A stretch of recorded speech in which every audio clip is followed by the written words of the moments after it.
हो गया। और सुनो,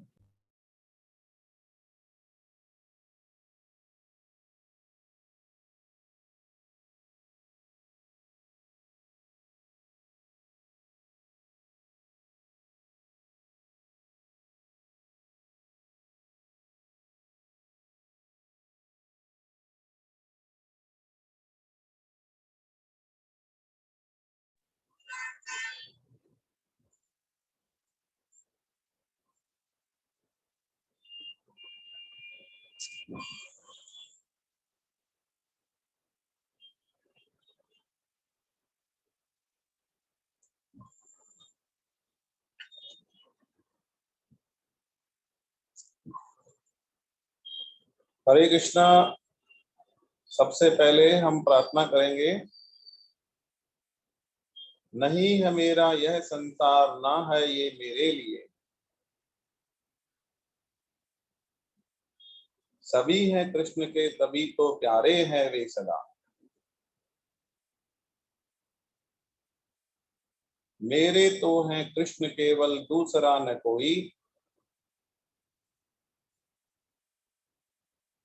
जैसा भी हूँ उन्हीं का हूँ, शरण में हूँ उनकी सदा।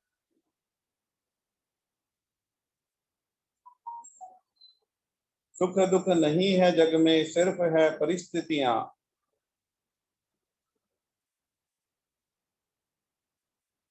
है सभी प्रसाद प्रभु की, लो लगे कृष्ण से सदा।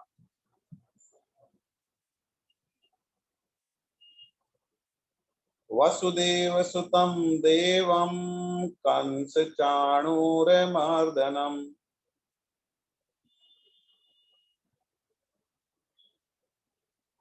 देवकी परमानंदम, कृष्णं वंदे जगद्गुरु। हरे कृष्ण। देखिए, पिछली क्लास में हमने दूसरे अध्याय का 46वां श्लोक 2.46 पढ़ लिया था। अभी हम 2.47 पढ़ने जा रहे हैं। 2.47, तो श्लोक नंबर 2.47 निकाल लीजिए। 2.47 है, देखिए, कर्मण्येवाधिकारस्य मा फलेषु कदाचनम, मा कर्म फल हेतुर्भूर्मा ते संगो अस्तवि कर्मण। ये गीता का मोस्ट पॉपुलर श्लोक है। भगवान क्या कहना चाहते हैं? सबसे पहले भगवान कह रहे हैं कर्मण्येवाधिकारस्य, मतलब मैं कर्म करना तेरे अधिकार में देता हूं। मनुष्य योनि ऐसी योनि है जिसमें कि कर्म करने का अधिकार है, कर्म की स्वतंत्रता है। मनुष्य योनि के अलावा कोई योनि ऐसी नहीं है जिसमें कर्म करने की स्वतंत्रता है। मतलब क्या है उसका? मतलब ये है कि कर्म करने की स्वतंत्रता का मतलब ये है कि हम जब नए कर्म हमारे कर सकते हैं, हमारे जो कर्म है उससे हमारा पाप और पुण्य बनेगा। हमारे जो हम कर्म करेंगे उससे हमारा पाप और पुण्य बनेगा। तो हम जो कर्म करेंगे उससे हम मोक्ष की प्राप्ति भी कर सकते हैं, हम कर्म करेंगे उससे हम नरक में भी जा सकते हैं, हम जो कर्म करेंगे उसका फल बनता है। हम जो कर्म करते हैं उसका फल बनता है। बाकी जो योनियां है वो भोग योनियां है, उसमें आपको नए कर्म नहीं कर सकते। जो आपने पहले कर्म कर रखे हैं उसी का आपको भोगना होता है। और आप कोई कर्म करते भी हैं तो उसका कोई फल नहीं बनता। जैसे शेर किसी को, जानवर को मार के खा जाएगा तो उसको कोई पाप लगने वाला नहीं है। ठीक है, तो वहां पर नए कर्म नहीं, मतलब जो कर्म करे जाएंगे उनका कोई भी क्या है, पाप या पुण्य नहीं बनता है। जबकि मनुष्य योनि में जो हम कर्म करते हैं उनका पाप और पुण्य बनता है। कर्म करना हमारे अधिकार में है, ये भगवान ने कहा है कि आप कर्म करो, कर्म करने की स्वतंत्रता है आपको। अब अच्छा करोगे तो अच्छा मिलेगा, बुरा करोगे तो बुरा बुरा मिलेगा। कर्म आपको करना है, कर्म आपको करना ही है, इसमें कोई संशय नहीं रखना है। कर्म करने की छूट भगवान ने दी है, तो हम कर्म करेंगे। हमको तय करना होगा कि हमें अच्छा करना है, बुरा करना है, क्या करना है। बस जैसा बीज बोएंगे वैसी फसल उगेगी। तो उसके हिसाब से हमें सोच समझ के कर्म करना चाहिए। कर्म क्या है? बीज है। कर्म क्या है? बीज है। तो बीज जैसा बोओगे वैसा पौधा उगेगा, वैसी फसल उगेगी। तो हम इस चीज को नोट भी करके रख सकते हैं कि भाई कर्म क्या है? बीज है। तो बीज डालने से पहले हमें देखना चाहिए कि हम क्या चीज का बीज डाल रहे हैं, ठीक है। फिर जब वो फल मिलेगा तो फिर उस फल के लिए उसके हिसाब से तैयार रहना चाहिए। यदि हम किसी के पैसे चुरा रहे हैं तो आप मान के चलो आपने क्या बीज बोया, आपने चोरी कर ली, तो आपका खाता आपने खराब कर लिया, तो आपको नुकसान जितनी चोरी करी है उससे दुगुना 5 गुना नुकसान होगा, इसमें कोई संशय नहीं है। तो आप उसके लिए तैयार रहें। आपने चोरी करी है तो आप तैयार रहें नुकसान उठाने के लिए, इसमें कोई संशय नहीं है, ठीक है। तो इस तरीके से कर्म की स्वतंत्रता भगवान ने दी है। इसके बाद बोला है भगवान ने माँ फलेषु कदाचनम। माँ का मतलब संस्कृत में माँ होता है, हिंदी में उसका मतलब होता है नहीं, ठीक है। माँ फल एसु, फल का मतलब फल, एशु का मतलब इच्छा। माँ फल एशु मतलब फल की इच्छा नहीं, कदाचनम कभी नहीं करनी है। कदाचनम का मतलब कदापि नहीं करना है। तो यहाँ पर माँ फलेषु कदाचनम, फल की इच्छा नहीं करनी है, ये भगवान ने कहा, फल की इच्छा नहीं करनी। तो देखिए फल की इच्छा नहीं करें, तो इससे तो फिर ये लोग सोचेंगे कि भाई जब फल की इच्छा नहीं करेंगे तो हम कर्म ही क्यों करेंगे, कर्म करने की जरूरत क्या है, फल के लिए तो कर्म करते हैं। हम नौकरी नहीं करें तो नौकरी, जैसे मान लीजिए कोई सर्विस कर रहा है तो कोई कहे साहब मैं सर्विस क्यों करूं जब मेरे को सैलरी नहीं मिलेगी, तो भाई सैलरी के लिए तो मैं सोचूंगा ही ना। या मैं व्यापार क्यों करूं जब मुझे प्रॉफिट ही नहीं मिलेगा, तो प्रॉफिट की तो मेरे को सोचना ही पड़ेगा ना।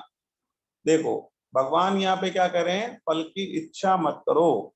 इसका मतलब इसका मतलब ये है कि आपके इच्छा करने से फल नहीं मिलने वाला है।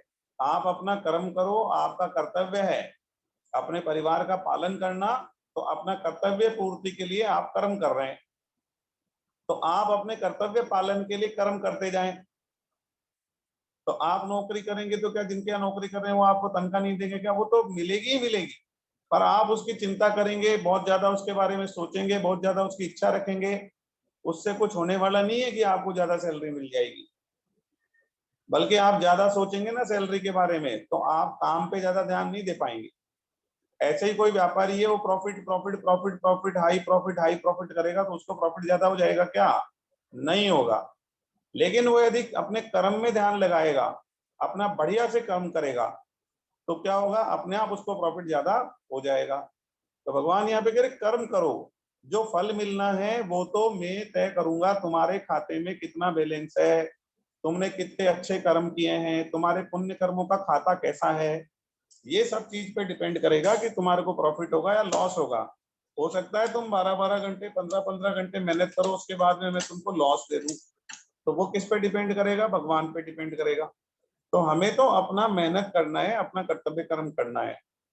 हाँ एसी नहीं चल रहा और ये पंखा कम कर दो, ठीक है ना। तो यहाँ पर ये कहा जा रहा है भाई आप अपना कर्तव्य कर्म करो। आप जो कर्म करना आपके हाथ में है, इसको थोड़ा कम करो। कर्म करना आपके हाथ में है, आपके हाथ में फल नहीं है। तो फिर आप फल की इच्छा करोगे तो उससे कोई ऐसा होने वाला नहीं है कि आपको फल मिल जाएगा। आप फल की इच्छा करोगे तो उससे फल नहीं मिलेगा, आप अपना कर्तव्य कर्म करते जाओ, जो फल आना है अपने आप आ जाएगा। अच्छा आप एक चीज बताओ, एक किसान है उसने फसल उगाई, मतलब बीज डाल दिया, गेहूं डाल दिए अपने खेत में। अब वो चिंता कर रहा है कि क्या होगा क्या होगा क्या होगा क्या होगा क्या होगा, अरे तो उससे ज्यादा बढ़िया फसल हो जाएगी क्या, या उसकी इच्छा ये है कि मेरी फसल को ना, मेरे को है ना जो 500 बोरी होनी चाहिए इसमें, तो उसके इच्छा करने से 500 बोरी हो जाएगी क्या, नहीं होगी। बल्कि ज्यादा सोचेगा फल के बारे में, ज्यादा चिंता करेगा, तो उसके कर्म की उत्कृष्टता खराब हो जाएगी। जो उसके कर्म में परफेक्शन है, जो वो अपना 100% दे सकता है, वो इतना शानदार कर्म कर सकता है, तो वो उसका कर्म अच्छा नहीं रह पाएगा। क्यों, क्योंकि उसका ध्यान कहाँ है, फल पे है। तो वो चिंता करता रहेगा, चिंता करता रहेगा, चिंता करता रहेगा बस। तो चिंता करने वाले का परफॉर्मेंस गिरता है नहीं गिरता है, गिरता है। तो इसीलिए भगवान कह रहे हैं कि फल की इच्छा या फल की चिंता बिल्कुल करने की आवश्यकता नहीं है, जो फल होगा अपने आप आ जाएगा, आप कर्म पे ध्यान दो। तो जब आप फल की चिंता करना छोड़ देंगे तो आपका जो आउटपुट होगा वो बढ़ जाएगा, आपकी जो परफेक्शन होगा वो बढ़ जाएगा, आप अपना 100% दे पाएंगे, आप परफेक्ट काम करेंगे, आप शानदार काम करेंगे, आप ऐसा आउटपुट देंगे जो आप सोच नहीं सकते, आपको भी नहीं उम्मीद है कि आप इतना बढ़िया कर सकते हैं, वैसा कर जाएंगे आप यदि आपने फल की चिंता करना छोड़ दिया। तो भगवान का बहुत जबरदस्त संदेश है यहाँ पर। जैसे कोई बच्चा पढ़ाई कर रहा है, अब वो सोचे मेरा क्या होगा, मेरा रिजल्ट का क्या होगा, रिजल्ट का क्या होगा, high result high result high result.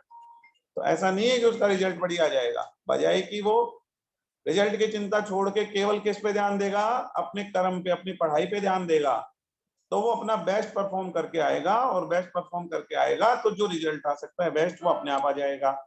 तो यहाँ पर भगवान का क्लियर संदेश है कि हमें कर्म पे ध्यान देना है, फल की चिंता नहीं करनी है, जो फल आना है आप अपना कर्म करो, कर्म करना ही हमारे हाथ में, फल हमारे हाथ में नहीं है, फल तो ऊपर वाले के हाथ में है। हम जो कर्म करेंगे उसके हिसाब से जो बनेगा, हमारे प्रारब्ध के हिसाब से जो बनेगा, जो सिस्टम से बनेगा वो दे देंगे, नहीं बनेगा तो जितना ज्यादा बनेगा ज्यादा दे देंगे, जो भी होना होगा हो जाएगा। तो उस पर ज्यादा चिंता करने की बिल्कुल आवश्यकता नहीं है, बिल्कुल स्पष्ट भगवान ने मना करा है। और भगवत गीता को हम अपने जीवन में उतारें तो आज से तय कर लें कि हम क्या है, कोई भी कर्म करेंगे ना उसके फल के बारे में नहीं सोचेंगे, पूरी मेहनत से, लगन से, परफेक्शन से, अपना 100% एफर्ट्स के साथ में वो कर्म को करेंगे। फिर आप देखिएगा आपको जो रिजल्ट्स आज तक मिलते हैं ना, उनसे बहुत बेहतर रिजल्ट आपको मिलना शुरू हो जाएंगे, क्योंकि ये भगवान ने स्पष्ट संदेश दिया है कि फल की चिंता मत करो, मत करो, मत करो। तो भगवान का संदेश है तो उसको फॉलो करो। भगवत गीता कह रही है, भगवान खुद अपनी वाणी से आके धरती पे अवतार लेके, जो तीनों लोकों के स्वामी हैं, जो पूरा ब्रह्मांड चला रहे हैं, पूरी सृष्टि का संचालन कर रहे हैं, पृथ्वी को घुमा रहे हैं, सूरज को जो फ्यूल, ईंधन प्रदान कर रहे हैं, सूरज को जो ताकत दे रहे हैं ताकि वो जल सके, ठीक है। तो इस ये सब कुछ कौन कर रहे हैं, ये भगवान कर रहे हैं, श्री कृष्ण कर रहे हैं। तो ये सब करने वाले यदि बोल रहे हैं अपने मुंह से आकर, तो मान लो भाई सृष्टि के संचालन करता परमात्मा है, ऐसे मतलब वो खुद आ गए अवतार लेके और फिर आपको ये संदेश दे रहे हैं, तो मान लो कि हम आज से फल की चिंता नहीं करेंगे, हम केवल कर्म करेंगे, कर्म करेंगे, कर्म करेंगे। बहुत ही बढ़िया श्लोक है। अभी ये आधा हुआ है, इस पर ऊपर की मतलब एक लाइन हमने पढ़ी, कर्मण्येवाधिकारस्य, ये 1/4 है, महाफलेषु कदाचनम, ये 1/4 है, ठीक है। तो 1/4 हो गया। अब आगे बढ़ते हैं। कर्मण्येवाधिकारस्य महाफलेषु कदाचनम माँ कर्म फल हेतुर्भुर्मा। तो अच्छा, अब भगवान ने कहा माँ कर्म फल हेतुर्भुर्मा, मतलब कर्म फल का हेतु भी तुम अपने आप को मत समझना। माँ का मतलब नहीं, कर्म फल का मतलब कर्म का फल, हेतु का मतलब हेतु, कर्म फल का हेतु, ठीक है। और हेतुर्भूर्मा मतलब अपने आप को मत समझना कि मैं हूं, कर्म जो मिला है ना, ये फल मिला है ना, ये मेरी वजह से मिला है, मैं बहुत इंटेलिजेंट हूँ, मैं बहुत मेहनत करता हूँ, मैंने बहुत मेहनत करी तब मैंने ये डिग्री ले ली, मैंने बहुत मेहनत करी तो मैंने व्यापार में प्रॉफिट कमा लिया, मैंने बहुत मेहनत करी तो मैंने ये कर लिया। तो अपने कर्म फल का हेतु अपने आप को मत समझना। क्यों? क्योंकि कर्म का फल जो है वो भगवान तय करते हैं, आपके प्रारब्ध से, आपके अच्छे कर्मों से आपको अच्छा फल मिलता है। मेहनत तो खैर करी है आपने, इसमें कोई संशय नहीं है, लेकिन मेहनत की वजह से मिला, इस गलतफहमी में ना रहें। मेहनत मजदूर भी करता है, हाँ मजदूर बहुत ज्यादा मेहनत करता है, और वो भी धूप में, बाहर 45 डिग्री टेम्परेचर होता है ना, तब भी धूप में काम करता है वो, ठीक है ना। अपने लोग एक दिन करेंगे ना तो चक्कर आ जाएगा, ठीक है, चक्कर आके नीचे गिर जाएंगे। तो मजदूर ज्यादा मेहनत करता है अपने से। तो बात ये नहीं है। और आपसे ज्यादा मान लो कैसे साहब, वो तो फिजिकल मेहनत करता है वैसे पत्थर उठाने वाली, हम तो दिमाग की मेहनत। अच्छा, तो आपसे ज्यादा दिमाग की मेहनत करने वाले बहुत लोग हैं जो आपसे 50% भी नहीं कमा रहे होंगे, या बहुत सारे लोग ऐसे हैं जो आपसे कम दिमाग की मेहनत करते हैं लेकिन आपसे 100 गुना ज्यादा कमाते हैं। इसलिए आप किसी गलतफहमी में हैं कि मैंने कर दिया, मैंने करी मेहनत, मैंने कर दिया ये, मैंने कर दिया वो, ये फल आ रहा है ना, जो हो रहा है ये मेरी वजह से हो रहा है, इस गलतफहमी में बिल्कुल नहीं रहें। भगवान ने बिल्कुल स्पष्ट कर दिया, माँ कर्म फल हेतुर्भुर्मा, कर्म फल का हेतु अपने आप को समझने की गलती ना करें, क्योंकि कर्म फल जो है वो तो प्रारब्ध से मिलता है, कर्म का जो फल मिलता है वो प्रारब्ध से मिलता है। ठीक है, मेहनत आप नहीं करी, मेहनत आपके जितनी मेहनत दूसरे ने भी करी होगी पर उसको नहीं मिला, आपको मिल गया। किसी ने आपसे ज्यादा भी करी होगी फिर भी उसको नहीं मिला, आपको मिल गया। तो फिर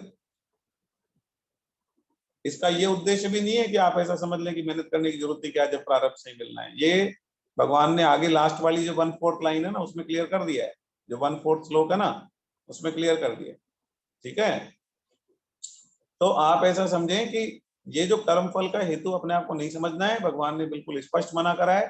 तो अब आज से क्या करेंगे, यदि कोई हमको कर्म का फल मिलता है, जैसे हमें कोई भी, मान लो हम सैलरी पे काम कर रहे हैं, हमारी सैलरी बढ़ गई, मान लो हम कुछ भी कर रहे हैं हमको फायदा हो गया, हम व्यापार कर रहे हैं हमको फायदा हो गया, कुछ भी हमारा, तो हम ये नहीं समझे कि इस कर्म का फल का हेतु मैं हूँ, मेरी वजह से हुआ है, मैंने करा है, मैंने करा है, मैं वो मैं नहीं होना चाहिए, बिल्कुल नहीं। वो आपके कोई अच्छे कर्म होंगे पुराने, आपके कोई पुण्य होंगे, इसकी वजह से आपको कर्म करने पे फल मिल रहा है। नहीं, बहुत लोग कर्म करते हैं उनको फल कुछ भी नहीं मिलता। तो कर्म करने से फल मिलता है ऐसा नहीं है, वो प्रारब्ध से मिलता है। इसलिए क्लास चल रही, कुछ अर्जेंट है तो बताओ।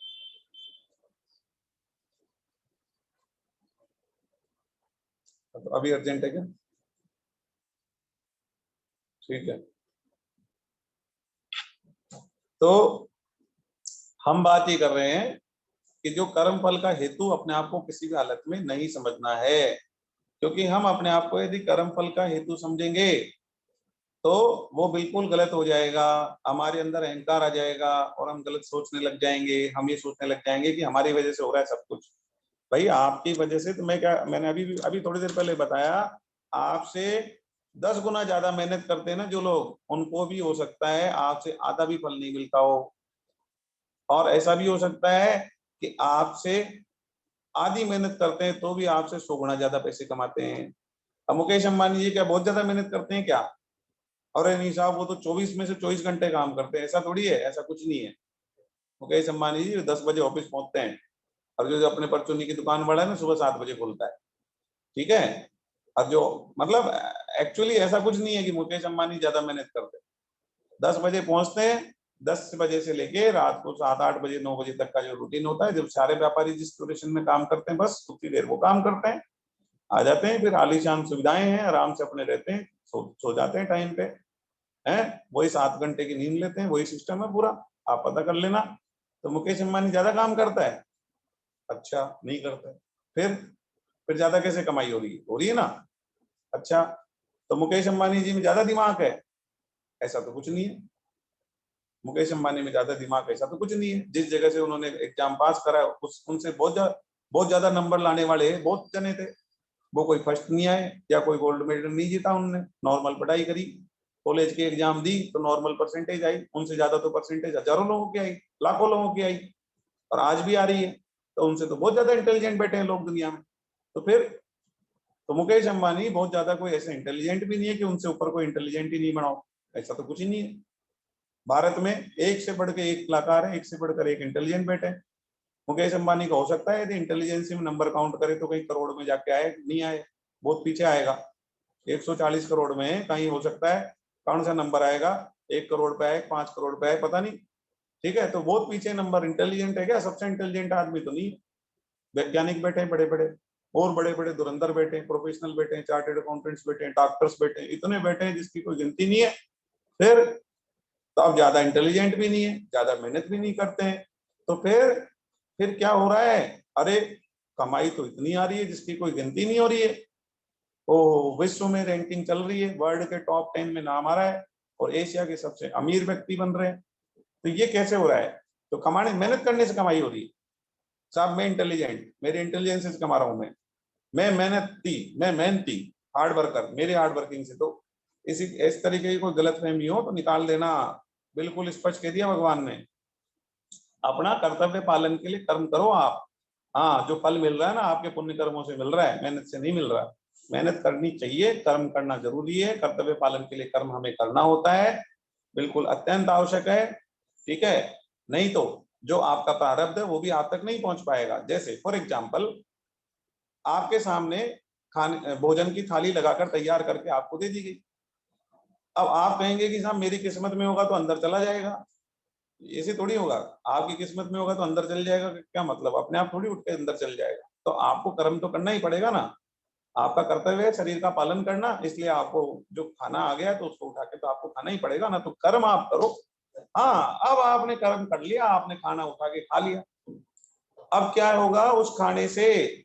आपके खाना आपके हाथ में है, खाना आपके हाथ में है, लेकिन अब वो खाना अंदर गया। अंदर जाने के बाद में उसमें उसका कितना तो ब्लड बनेगा, कितना उसमें से वेस्ट निकलेगा, कितना उसका क्या बनेगा, कितनी उससे आपको ताकत मिलेगी, आपको कितना उससे हड्डियां बनेगी, कितना उससे क्या बनेगा, मांस बनेगा, क्या बनेगा क्या नहीं बनेगा, तो हम तय कर सकते हैं क्या? या उसका एसिड बन के वापस बाहर आ जाएगा, एसिड भी बन जाए, एसिड भी बन जाए। तो खाना आपके हाथ में है, लेकिन उसके आगे क्या होगा ना, वो आपके हाथ में नहीं है। इसीलिए कहा जाता है कि कर्म करना आपके हाथ में है, उसके बाद क्या होगा ये नहीं। एक ही खाना खाएंगे अलग अलग, मान लो आप 200 लोगों को सेम खाना खिलाओ, किसी के उल्टी हो जाएगी, किसी के एसिड हो जाएगा, किसी के पच जाएगा, किसी को ताकत मिल जाएगी, किसी के क्या हो जाएगा, सबके अलग अलग रिजल्ट आएंगे। क्यों भाई? बिल्कुल यही सिस्टम है, सिस्टम यही है, क्योंकि सिस्टम भगवान चला रहे, सिस्टम हम नहीं चला रहे। कि साहब हम इंटेलिजेंट, हमने बढ़िया खाना खाया, बढ़िया खाना बनाया, इसलिए हम ताकतवर हो गए। ऐसी कोई गलत फहमी है तो बिल्कुल निकाल देना, भगवान ने बिल्कुल स्पष्ट कह दिया, कर्म फल का हेतु अपने आप को समझने की कतई आवश्यकता नहीं है, और इससे आप में बिल्कुल अहंकार नहीं आएगा और आप सही सिस्टम पे चलोगे। चलिए आगे, लास्ट क्या बोला इन्होंने, माँ कर्म फल हेतुर्भूर्म ते संगो अस्तवि कर्मणे। मतलब तुम कभी ये गलती मत कर देना कि आप ये सोच लो कि मैं कर्म ही क्यों करूं, कर्म करने की आवश्यकता ही क्या है, कर्म करने की मुझे आवश्यकता ही नहीं है, क्योंकि मेरे प्रारब्ध में तो होगा तो अपने आप आ जाएगा। ठीक है, लास्ट 1/4 लाइन में ये कहा है भगवान ने, वो हम ऑलरेडी स्पष्ट कर चुके हैं कि ऐसे हमको नहीं सोचना है कि मैं कर्म क्यों करूं, कर्म तो आपको करना ही है, नहीं तो आपका प्रारब्ध भी आप तक नहीं पहुंच पाएगा, इसलिए आप कर्म करें। तो ये था हमारा 2.47। अब हम जाएंगे 2.48। 2.48 है, योगस्थ कुरु कर्मणे संगम त्यक्त्वा धनंजय सिद्धयो असिद्धयो समो भूत्वा समत्वम योग उच्यते। ये है 2.48। ठीक है, योगस्थ कुरु कर्मणे, योग में स्थित होकर कर्म करो। ठीक है, योग में स्थित होकर कर्म करो, योग का मतलब क्या है? समता। ठीक है, समता मतलब समता में रहो, सुख दुख लाभ हानि सब में समान रहना है आपको, पहली चीज। दूसरी चीज, ठीक है, इसमें बोला भी है लास्ट में समत्वम योग उच्यते, इसमें श्लोक में लास्ट में क्या है? समत्वम योग उच्यते, इसको समता योग कहते हैं। ठीक है, तो समता में रहकर काम करें आप, सुख दुख लाभ हानि के बारे में नहीं सोचे, आप अपना कर्तव्य पालन करने के लिए आप अपना कर्म कर रहे हैं बस। अब जो होगा, नुकसान होगा फायदा होगा, उसके बारे में नहीं सोचें। योगस्थ कुरु कर्मणे, योग में स्थित होकर कर्म करें, समता में रहें और भगवान की याद में रहें, भगवान से मन जोड़ के रखें।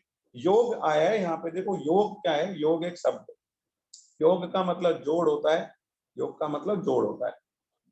तो यहाँ पर भगवान से अपने आप को जोड़ के रखें, भगवान को आप याद करते रहें, भगवान आपको दिखते रहें, आपको भगवान की याद रहे, बनी रहे, और आप अपना काम करते रहें, योग में स्थित होकर कर्म करें। और समता भी आपके अंदर बनी रहे कि जब आपको भगवान याद है तो ठीक है, आप सोच रहे हैं कि ठीक है जो होगा सब बढ़िया है, मैं तो अपना काम कर रहा हूँ, तो समता में हम स्थित हैं। ठीक है, इस तरीके से योग में स्थित होकर हमें कर्म करना है। संगम त्यक्त्वा धनंजय, संगम त्यक्त्वा धनंजय का मतलब क्या है? संगम का मतलब है आसक्ति, जो संस्कृत में वर्ड है ना संगम, इसका मतलब है हिंदी में आसक्ति। संगम त्यक्त्वा, त्याग का मतलब त्याग करो, आसक्ति का त्याग करो। धनंजय का मतलब अर्जुन, धनंजय अर्जुन का ही नाम है। संगम त्यक्त्वा धनंजय मतलब आसक्ति का त्याग करो हे अर्जुन। मतलब आप आसक्ति नहीं होनी चाहिए, हम कोई कर्म कर रहे हैं उसमें हमारी आसक्ति नहीं होनी चाहिए कि ये कर्म कर रहे हैं इससे हमको ये मिल जाए, हमको वो मिल जाए। ठीक है, तो ऐसा नहीं होना चाहिए, किसी भी कर्म में आसक्ति नहीं रखना, आसक्ति रहित होकर। आसक्ति का मतलब होता है कुछ वापस मिलने की चाहना, कुछ मिलेगा हमको उसकी इच्छा, ये होती है आसक्ति। कुछ भी कर्म कर रहे हैं तो हम ये सोच रहे हैं इसके बदले में हमको क्या मिलेगा। ठीक है, एक किसी भी चीज को पाने की चाहना जो होती है ना, तो वो होती है आसक्ति। तो आसक्ति रख के कर्म नहीं करना है। ठीक है, तो संगम त्यक्त्वा धनंजय, धनंजय मतलब हे अर्जुन, आसक्ति का त्याग करके कर्म करो। आगे बढ़ते हैं, सिद्धयो असिद्धयो समो भूतवा। तो भगवान ने कहा सिद्धि और असिद्धि को समान समझो, मतलब लाभ हानि, सुख दुख, प्रॉफिट लॉस जो भी है सबको क्या समझना है, समान समझना है। आप बोलेंगे सर ऐसे समान तो समझे कैसे, मतलब समझ में कैसे आएगा, कुछ भी होता है तो हमें तो क्या होता है, प्रॉफिट होता है तो बहुत खुशी होती है, लॉस होता है तो बहुत दुख होता है, तो ये तो स्थिति पाना बहुत मुश्किल है। हाँ मुश्किल है, लेकिन आप पा सकते हैं। कैसे पा सकते हैं? अरे हमारे जीवन का उद्देश्य क्या है, बार बार चीज क्या है घूम के वहीं आ जाएगी। हमारे जीवन का उद्देश्य क्या है? प्रॉफिट कमाना है क्या? हमारे जीवन का उद्देश्य प्रॉफिट कमाना नहीं है, हमारे जीवन का उद्देश्य है भगवत प्राप्ति करना। ठीक है, तो जब हमारे जीवन के उद्देश्य पे फर्क नहीं पड़ रहा है, हमारे जीवन के उद्देश्य से क्या फर्क पड़ रहा है? हो सकता है जिसको लॉस हो वो मोक्ष की प्राप्ति कर ले, जिसको खूब प्रॉफिट हो वो इतने कर्म कर ले, ऐसे इतने सारे कर्म इकट्ठे कर ले कि उसके क्या हो, दुर्गति हो और उसको नरक जाने पड़े। ठीक है, तो प्रॉफिट वाला फायदे में रहेगा या लॉस वाला फायदे में रहेगा, इसका तो पता नहीं है ना। मान लो उसको लॉस हो गया और वो पूरी तरीके से भगवान में लग गया और दिन रात एक ही बस भगवान का जाप और नाम और करते करते और मोक्ष की प्राप्ति होगी, उसको भगवत धाम पहुंच गया वो, तो लॉस होना उसके लिए ज्यादा बढ़िया रहा। और जिसको प्रॉफिट हुआ वो नरकों में जा रहा है, उसको दूसरी पशु योनियों में जाना पड़ रहा है, उसको सुअर बनना पड़ रहा है या कुत्ता बनना पड़ रहा है, या ऐसे कोई और अधम योनियां जिनको कही जाती है ना, ठीक है, ऐसी अधम योनियों में उसका जन्म हो रहा है। ठीक है, तो इस तरीके से तो वो प्रॉफिट वाला ज्यादा फायदे में रहेगा, लॉस वाला रहेगा। इसलिए पता नहीं है हमको कि हमारे लिए ज्यादा अच्छा क्या है, हमारे लिए ज्यादा अच्छा लॉस है, हमारे लिए ज्यादा अच्छा प्रॉफिट है, हमको भी नहीं पता है। तो फिर क्या चीज का खुशी हो रहा है आपको? प्रॉफिट होने पे आप खुश हो रहे हो, आपको पता ही नहीं है कि वो जहर है, और नुकसान आपके लिए हो सकता है अमृत के जैसे काम करे। तो ये पता नहीं है ना, हमको नहीं पता है कि प्रॉफिट ज्यादा अच्छा है हमारे लिए, हमारे जीवन के उद्देश्य की प्राप्ति के लिए। हमारे जीवन का उद्देश्य भगवत प्राप्ति है, तो हमारे जीवन के उद्देश्य जो पूरा हो जाए उसके लिए प्रॉफिट ज्यादा अच्छा है या लॉस ज्यादा अच्छा है, जब हमें पता ही नहीं है तो फिर हम क्या चीज को लेके खुश हो रहे हैं, क्या चीज को लेके दुखी हो रहे हैं। इसलिए भगवान ने कहा है सिद्धयो असिद्धयो समो भूतवा, सिद्धि हो असिद्धि हो मतलब आप सफल हो असफल हो, आपको प्रॉफिट हो आपको लॉस हो, आपका आपकी जीत हो आपकी हार हो, मतलब जय हो या पराजय हो, तो हमें पता नहीं है ना कि क्या हमारे लिए ज्यादा अच्छा है। इसलिए आपको समता बना के रखनी चाहिए, भगवान को याद करते रहना चाहिए और समता में स्थित रहना चाहिए। समता कैसे आएगी? जब हम सोचेंगे कि हमें जीवन क्यों मिला है, जब हम सोचेंगे कि हमें जीवन भगवत प्राप्ति के लिए मिला है। अरे तो क्या फर्क पड़ा, जिसकी पराजय हो गई उसको क्या भगवत प्राप्ति नहीं होगी? हो सकता है जिसको पराजय हो गई है उसको जल्दी भगवत प्राप्ति हो जाए, क्योंकि वो उस शौक उसको भगवान की लगन लग जाए कि ठीक है अब तो हार गए तो अब करना क्या है, अब तो भगवान की प्राप्ति के लिए लगते हैं। ठीक है, तो जिसकी पराजय हो सकता है उसको ज्यादा बड़ी लगन लग जाए, और वो जो जीत गया है वो जीत के नशे में चूर होके और भगवान को ही भूल जाए या भगवान की तरफ ध्यान ही नहीं दे और पता चले उसका बाद में तो दुर्गति होगी उसकी। तो जीतना हमारे लिए अच्छा है या हारना हमारे लिए अच्छा है हमें नहीं पता है। ठीक है, इसलिए समता रहनी चाहिए। अच्छा, और ऐसा जरूरी नहीं है कि जीतने वाला हमेशा ही नशे में चूर हो जाएगा और नरकों में जाए, ऐसा नहीं है। जीतने वाला भी, भगवान ने नहीं कहा कि आप पराजय में समबुद्धि रहो, आप जय में भी समबुद्धि रहो। सिद्धि हो असिद्धि हो मतलब सिद्धि हो या असिद्धि हो, मतलब आप जीत जाएं या आप हार जाएं, तो दोनों में आपको क्षमता रखनी है। जीत गए तो भी आपको क्षमता रखनी है, हार गए तो भी आपको क्षमता रखनी है। जीत गए तो जीत को भी डाइजेस्ट करें और भगवान में लगे रहें, हार गए तो हार हार को भी डाइजेस्ट करें और भगवान में लगे रहें। ठीक है, और अपने लक्ष्य की प्राप्ति में जो मेन उद्देश्य तो भगवत प्राप्ति है ना, तो हार जीत से भगवत प्राप्ति पे जो फर्क नहीं पड़ रहा, तो आप क्या चीज को लेके खुश हो रहे हो या दुखी हो रहे हो? बस जब हमारे दिमाग में बैठ जाएगा ना हमारे जीवन का उद्देश्य भगवत प्राप्ति है, बस तो उस एंगल से जब सोचने लग जाओगे ना आप, तो आप में क्षमता आ जाएगी। फिर आपको क्या है ना, जय पराजय सुख दुख का इनका फर्क पड़ना बंद हो जाएगा, फिर आपको जीत हार का इन सबका फर्क पड़ना बंद हो जाएगा। ठीक है ना। तो ये भगवान ने कहा समत्वम योग उच्यते, लास्ट लाइन है इसकी, समत्वम योग उच्यते, मतलब समता को भगवान ने योग कहा है कि समता में रहना चाहिए। समता बहुत बड़ा योग है। यदि कोई व्यक्ति समता को अचीव कर लेता है तो उसने अपने आप में ये मान ली कि काफी बड़ी उसने क्या कर ली, सिद्धि प्राप्त कर ली। तो ये पेज नंबर 69 70 71 पे है हम। ये श्लोक हमारा 2.48 जो है 71 पे है। ये हमने हो गया है पूरा। चलिए आगे बढ़ते हैं। 2.49 2.49 है। ठीक है, 2.49 में भगवान कह रहे हैं, देखिए भगवान क्या कह रहे हैं, बुद्धि योग मतलब समता। समता, बुद्धि योग का मतलब क्या होता है, क्षमता में रहना। हमारी बुद्धि ये कहती है कि नहीं, हमें फर्क नहीं पड़ता। बुद्धि योग की अपेक्षा सकाम कर्म दूर से ही अत्यंत निकृष्ट है। मतलब एक तो है कि हम समता में रह के काम करें, मतलब निष्काम भाव से कर्म करें, हमें अपने लिए कुछ नहीं चाहिए, निस्वार्थ भाव से दूसरों के लिए कर्म करना है और क्षमता में रहना है। लाभ हानि से हमें कोई मतलब नहीं है, हमें अपना कर्तव्य का पालन करना है। एक तो इस तरीके से काम करें। तो क्षमता के में रहकर हम काम करेंगे तो क्या होगा, हमें मोक्ष की प्राप्ति होगी। हमारे जो कर्म है उनका बंधन नहीं बंधेगा, पाप नहीं लगेगा, पुण्य नहीं लगेगा। ठीक है, हम कर्मों से ऊपर उठ जाएंगे। तो ये तो है फायदा। निष्काम भाव, निष्काम भाव से कर्म करेंगे, मतलब फल की इच्छा नहीं रखेंगे कि हमें कर्म करना है बस। तो निष्काम भाव से कर्म करेंगे, दूसरे के फायदे के लिए कर्म करेंगे, दूसरों को सुख पहुंचाने के लिए कर्म करेंगे, वो तो है बहुत बढ़िया। और सकाम भाव से कर्म करेंगे कि बस मैं कमा लूं, मैं खा लूं, मैं पहन लूं, मेरे लिए मिल जाए, मेरे लिए मिल जाए, मेरा मैं और मेरा परिवार उसके लिए मिल जाए, बस इसमें लगे रहें लगे रहें लगे रहें। तो ये क्या है, सकाम कर्म है। तो ये दूर से ही निकृष्ट बता दिया भगवान ने, बताओ। और हम क्या कर रहे हैं, सकाम कर्म ही कर रहे हैं दिन रात। भगवान ने कहा ये तो बहुत ही निकृष्ट है, इसमें इतने तो आप कर्म के बंधन बन जाएंगे। आप कुछ भी कर्म करोगे, पाप करोगे वो भी, मतलब कुछ खराब कर्म करोगे तो उसका पाप बन जाएगा, अच्छा कर्म करोगे पुण्य बढ़ जाएगा। पूरा सिस्टम आपका गड़बड़ा रहा है और आपका खाता खराब से खराब होता जा रहा है। ठीक है, अत्यंत निकृष्ट कह दिया भगवान ने। अतः हे धनंजय तू समता का आश्रय ले, मतलब समान मन से, कि लाभ आने से हमें कोई मतलब नहीं, हमें कुछ नहीं चाहिए, हम तो अपने कर्तव्य का पालन कर रहे हैं। ठीक है, हमारे कर्तव्य है माता पिता की सेवा करना, हमारा कर्तव्य है समाज की सेवा करना, हमारा कर्तव्य है दूसरों की भलाई करना, हमारा कर्तव्य है किसी की रक्षा करना, देश की रक्षा करना। हमारे कर्तव्य हैं, खूब सारे कर्तव्य हैं हमारे, वो हम कर्तव्य क्या करें, पूरे करते रहें, बस इसलिए हम कर्म कर रहे हैं। ठीक है, तो हे धनंजय तू समता का आश्रय ले। ठीक है, मुझे कोई मतलब नहीं है लाभ आने, मैं अपना कर्तव्य कर रहा हूँ बस। आश्रय ले क्योंकि फल का हेतु बनने वाले अत्यंत दीन है। जो ये कहते हैं ना कि हम कोई फल चाहिए या हमने ये कमा लिया, हमने ये कर लिया, अत्यंत दीन, मतलब अत्यंत दीन किसको बोलते हैं, जो दीन दरिद्र होता है ना वो, उसको तो भगवान ने कह दिया कि बहुत ही दरिद्र व्यक्ति है वो, तो बिल्कुल, मतलब पैसे से नहीं होता है दरिद्र व्यक्ति। दरिद्र किससे होता है, मन से होता है दरिद्र।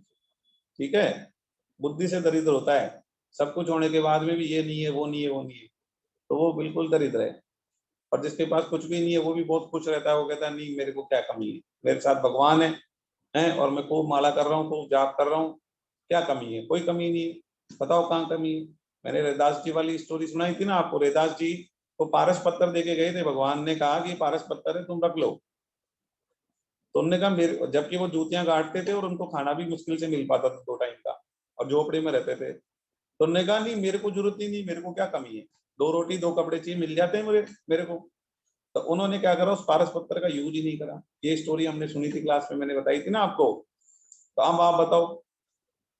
तो संत रैदास जी हैं तो वो कह रहे हैं मेरे को कोई कमी नहीं है, प्रभु मैं क्या करूंगा इस पारस पत्थर का। और उन्होंने उस पारस पत्थर का यूज भी नहीं करा। पारस पत्थर क्या होता है आप जानते हैं, लोहे को छुआ देते हैं तो सोना बन जाता है। तो सोना बना लो आप, है सोना बनाने की मशीन आ गई आपके पास, तो फिर क्या है, तो आप तो दुनिया के सबसे अमीर व्यक्ति बन सकते हो। लोहा खरीदो, सोना बनाओ और बेचो। लोहा मिलता है 100 रुपए किलो और सोना सोना होता है 40 लाख रुपए किलो। तो 100 रुपए की चीज 40 लाख की बन जाएगी। तो आप तो क्या है, आपके बराबर तो कोई धनवान ही नहीं हो सकता दुनिया में, यदि आपको पारस पत्र मिल जाए। 100 रुपए की चीज 40 लाख रुपए की बनाने की मशीन आ गई आपके पास, उसको टच करना केवल, बन जाएगी। तो ऐसी चीज आपके पास आ जाए तब भी आप कह रहे हैं नहीं मेरे को जरूरत ही नहीं। तो वो बहुत बहुत अमीर है वो व्यक्ति, दिल से कितना अमीर है वो व्यक्ति, कितना खुश है वो, बहुत खुश है वो, कितना संतुष्ट है वो। तो भगवत प्राप्ति होनी है उसको, कोई ऐसे रोक नहीं सकता भगवत प्राप्ति होने से। तो जो फल के हेतु के लिए काम करते, फल का हेतु बनते हैं, फल के लिए ही काम करते हैं दिन रात, उनको भगवान ने कर्मों को तो अत्यंत निकृष्ट कह दिया और उस व्यक्ति को अत्यंत दीन कह दिया। तो भाई हमको जल्दी से जल्दी सुधार करने की आवश्यकता है। ये भगवत गीता के जो संदेश है वो हम अपने जीवन में उतार लें तो हमारा जीवन में परिवर्तन हो जाएगा, मतलब दिन और रात का फर्क हो जाएगा। तो हमें भगवत गीता के संदेशों को अपने जीवन में उतारना है और अपने जीवन को परिवर्तित करना है। ठीक है, आगे बढ़ते हैं इसके बाद में। अच्छा, आगे बढ़ते हैं 2.50। 2.50 है बुद्धि मतलब समता से युक्त मनुष्य जहां जीवित अवस्था में ही पाप और पुण्य दोनों का त्याग कर देता है। जीवित अवस्था में मतलब उसको कोई मतलब नहीं है, पाप और पुण्य दोनों का त्याग कर देता है। भाई जो समता में स्थित रहता है वो कह रहा है मेरे को कर्मों का कोई फल चाहिए ही नहीं, मैं तो अपना कर्तव्य कर्म कर रहा हूँ। तो अब पाप और पुण्य उसको लगेगा ही नहीं, हम पहले भी बात कर चुके, यही चीज यहाँ पे कही जा रही है, पाप और पुण्य उसको चाहिए, उसको कर्म का फल नहीं चाहिए ना। तो जब उसको फल नहीं चाहिए तो उसको फल मिलेगा भी नहीं। फल किसको मिलेगा, जिसको फल चाहिए उसको फल मिलेगा, तो जिसको फल नहीं चाहिए उसको फल देंगे ही नहीं भगवान। जो निष्काम होकर काम करेगा, समता में रह के काम करेगा, उसको फल थोड़े नहीं देंगे भगवान। तो फल नहीं मतलब पाप और पुण्य नहीं देंगे, वो तो मिल जाएगा। फल तो ऐसे मिलेगा कि भाई ठीक है, आपने काम किया तो तनख्वाह तो आपको मिलेगी, आपने गेहूं बोया तो आपको फसल तो मिलेगी, लेकिन उसकी पाप और पुण्य नहीं मिलेंगे आपको। ठीक है, आगे बढ़ते हैं। जो पाप और पुण्य का त्याग कर देता है, अतः तू योग समता में लग जा, क्योंकि कर्मों में योग ही कुशलता है।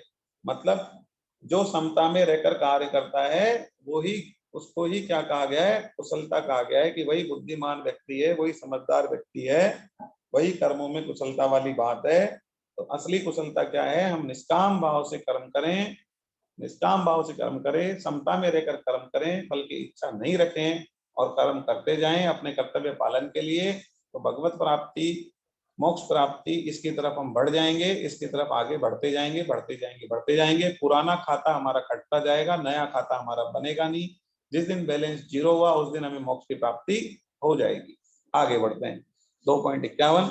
कारण की समता युक्त बुद्धिमान साधक कर्मजन्य फल का अर्थात संसार मात्र का त्याग करके, तो क्या कह रहे हैं, जो समता युक्त बुद्धिमान साधक होता है, मतलब जिसकी बुद्धि में समता होती है, ठीक है, उसको सुख दुख लाभ आने से कोई मतलब नहीं होता है, उसको फल ही नहीं चाहिए होता है कर्म का। ठीक है, आएगा जो आ जाएगा, बाकी फल उसको नहीं चाहिए होता है। निष्काम भाव से जो कर्म कर रहा होता है ना, वो कर्म जन्य फल का त्याग कर देता है, मतलब उसको फल का कोई मतलब नहीं होता है, मतलब वो संसार मात्र का त्याग कर देता है एक तरीके से। अच्छा, जो फल का त्याग कर रहा है इसका मतलब उसको संसार से कोई लेना देना नहीं है, उसको अपना कर्तव्य कर्म करना है बस, उसी के लिए वो संसार में है, बाकी उसको संसार से कोई लेना देना नहीं है। ऐसे व्यक्ति का क्या होता है, जन्म रूप बंधन से मुक्त होकर निर्विकार पद को प्राप्त कर लेता है, मतलब उसको मोक्ष की प्राप्ति होती है, जन्म दोबारा नहीं लेना पड़ता। ठीक है, जन्म मरण से मुक्त हो जाता है वो व्यक्ति। तो क्यों हो जाएगा जन्म मरण से मुक्त, ये तो आप भी समझ रहे हैं कि कर्मों का जब फल नहीं मिलेगा, पाप पुण्य नहीं मिलेगा, खाता बैलेंस 0 हो जाएगा। पुराना तो हम भोग ही रहे हैं, अभी जो हमको मिल रहा है वो पुराना है। अच्छा कर्म किया तो उसका अच्छा मिल रहा है, हमने खराब किया तो उसका खराब मिल रहा है। तो हम अभी जो भोग रहे हैं वो क्या है, पुराने कर्मों को भोग रहे हैं। तो पुराने को भोगते जाएंगे और नया यदि हमारे बनेंगे नहीं, पाप पुण्य है, तो एक दिन तो 0 होएगा ही ना बैलेंस। यही कह रहे हैं भगवान, तो वो जन्म रूप बंधन से मुक्त होकर निर्विकार पद को प्राप्त हो जाएगा, निर्विकार पद को प्राप्त हो जाएगा।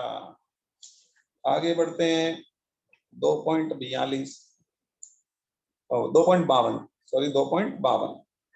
तो 2.52 क्या है, जिस समय तेरी बुद्धि मोह रूपी दलदल को भली भांति तर जाएगी। मोह रूपी दलदल, जैसे मोह होता है ना, जिसमें हम संसार से सुख लेने की इच्छा होती है। मोह क्या है, मोह यह है कि हम संसार से सुख लेना चाहते हैं, ये मोह है। बताओ, एग्जाम्पल से समझाता हूँ आपको। हमारे साथ पुत्र में मोह है, पुत्र प्रेम और पुत्र मोह में फर्क होता है। हम अपने बच्चों से प्रेम करते हैं या मोह करते हैं ना, इसको आप समझ लें। आप बिल्कुल स्पष्ट है, भगवत गीता ने पूरा सिस्टम खोल के रखा हुआ है, और कृष्ण भगवान ने तो महाभारत में बिल्कुल स्पष्ट संदेश दिए हैं। ठीक है, तो यहाँ पर मोह का मतलब क्या है? देखो, एक तो होता है हम हमारे बच्चों से प्रेम करते हैं, एक होता है हमारे बच्चे से हम मोह करते हैं। तो मोह में और प्रेम में फर्क कैसे है? देखो, जो व्यक्ति अपने बच्चों से प्रेम करता है उस व्यक्ति को अपने बच्चों से कुछ नहीं चाहिए। मतलब वो बच्चों के लिए कुछ भी करेगा, सब कुछ करेगा, अपना सब कुछ दे देगा, लेकिन उसको बदले में कुछ नहीं चाहिए। यदि वो बच्चे बड़े होने के बाद ध्यान नहीं रखते हैं तो भी उसे कोई तकलीफ नहीं होगी। क्यों? क्योंकि उसने कभी उम्मीद ही नहीं करी कि मेरा ध्यान रखेंगे। मैंने इसलिए करा ही नहीं कि ये मेरा ध्यान रखे बुढ़ापे। ठीक है, मैं तो इनसे प्रेम करता हूँ, इसलिए मैंने इनके लिए सब कुछ किया जो मैं कर सकता हूँ। मैंने इनसे प्रेम किया था, इसलिए मैंने इनके लिए सब कुछ करा जो मैं कर सकता हूँ, और मुझे बदले में कुछ नहीं चाहिए। बदले में कुछ नहीं चाहिए था। तो जब बदले में कुछ चाहिए ही नहीं था तो कुछ मिला नहीं बदले में। बदले में क्या, बुढ़ापे में उन्होंने ध्यान नहीं रखा, तो कभी दुख नहीं होगा। क्यों दुख नहीं होगा? क्योंकि हमें बदले में कुछ चाहिए ही नहीं था। हमारा तो प्रेम था, और एक तरफा होता है प्रेम। प्रेम में कभी वापस बदले की वो नहीं होती कि मैं ये कर रहा हूँ इसके लिए तो ये मेरे लिए करेगा। ठीक है, तो ये है प्रेम। और मोह क्या है? मोह ये है कि अरे, हम अपने बच्चे को पढ़ा रहे हैं, पाल रहे हैं, पोस रहे हैं, बड़ा कर रहे हैं, तो बुढ़ापे में तो हमारा ध्यान रखेगा ना। बुढ़ापे में तो फिर हमारा ध्यान रखेगा ये। क्यों? क्योंकि हमने इसके लिए करा तो ये हमारे लिए करेगा। अच्छा, इसके लिए बढ़िया बढ़िया करते हैं ताकि ये हमारे लिए बढ़िया बढ़िया करे। तो ये क्या हो रहा है? प्रेम हो रहा है क्या, या व्यापार हो रहा है? ये व्यापार है, व्यापार, खुला व्यापार है, खुला व्यापार। कि आप अच्छा अच्छा अच्छा करो। क्यों? क्योंकि वो अच्छा अच्छा करेगा आपके लिए, इसलिए अच्छा अच्छा कर रहे हो आप। तो व्यापार कर रहे हो आप, कर लो व्यापार। एक हाथ से दे दो, दूसरे हाथ से ले लेना। प्रेम कहाँ है इसके अंदर? प्रेम नहीं है। अरे, प्रेम तो बहुत पवित्र होता है, बहुत ज्यादा पवित्र होता है, बहुत ज्यादा प्योर होता है। प्रेम तो ऐसा होता है जिसमें कि कुछ नहीं चाहिए होता है, रिटर्न में कुछ नहीं चाहिए होता है। हम अपना सब कुछ दे दें, सब कुछ लुटा दें, अपना जीवन, अपनी एक एक सांस दे दें, और बदले में हमको कुछ भी नहीं चाहिए ना, वो होता है प्रेम। राधा और कृष्ण का प्रेम था, वो होता प्रेम। या कोई व्यक्ति अपने बच्चों से इस तरीके से प्यार करे कि अपना सब कुछ दे दे और बदले में कुछ भी नहीं चाहे, एक बार, मतलब ये भी नहीं चाहे कि एक बार वो पूछे भी कि आप कैसे हो, कुछ भी नहीं चाहे, नथिंग, वो होता है प्रेम। जैसे राधा कृष्ण के प्रेम की एक स्टोरी सुनाते हैं आपको। एक बार क्या हुआ, कृष्ण भगवान के पेट में दर्द हुआ, बहुत भयंकर दर्द हुआ। तो द्वारका में थे वो। अब पेट में दर्द हुआ तो सब लोग परेशान हो गए कि साहब ये कैसे मिटेगा, क्या करें। तो सबने पता करा कि वैद्य जी से पूछा, उससे पूछा, तो साहब सब दवाई दे दी लेकिन कुछ फर्क नहीं पड़ रहा। तो सब भगवान के सामने हाथ जोड़ के खड़े हुए कि साहब आप बताओ ये कैसे मिटेगा, ये हमको बताओ। तो भगवान ने कहा, साहब देखो, ये तो एक ही तरीके से मिट सकता है कि जो मेरे से प्रेम करता हो ना, उसके चरणों को धोकर उसका पानी जो है ना वो मेरे को पिला दो। तो अच्छा, ऐसे मिटेगा ये? हाँ साहब, ऐसे मिटेगा। तो चरणों को धोकर पानी मांगा गया। भी आप प्रेम करते हो ना भगवान से, तो उनकी जो रानियां थी उनसे कहा गया कि लाओ आप अपने चरणों को धो के और पानी। तो रानियों ने कहा, अरे मैं, हमारे चरणों का पानी यदि हम इनको पिला देंगे, चरणों का धोया हुआ पानी इनको पिला देंगे, तो हमें तो नरक में भी जगह नहीं मिलेगी, क्योंकि हमको तो पाप लग जाएगा है। ओहो, ये तो बहुत गड़बड़ हो जाएगा सिस्टम, हम तो नरक में भी जगह नहीं मिलेगी हमें। हमारे चरण धो के और प्रभु को पानी पिला दें तो हो ही नहीं सकता, मतलब पॉसिबल ही नहीं है।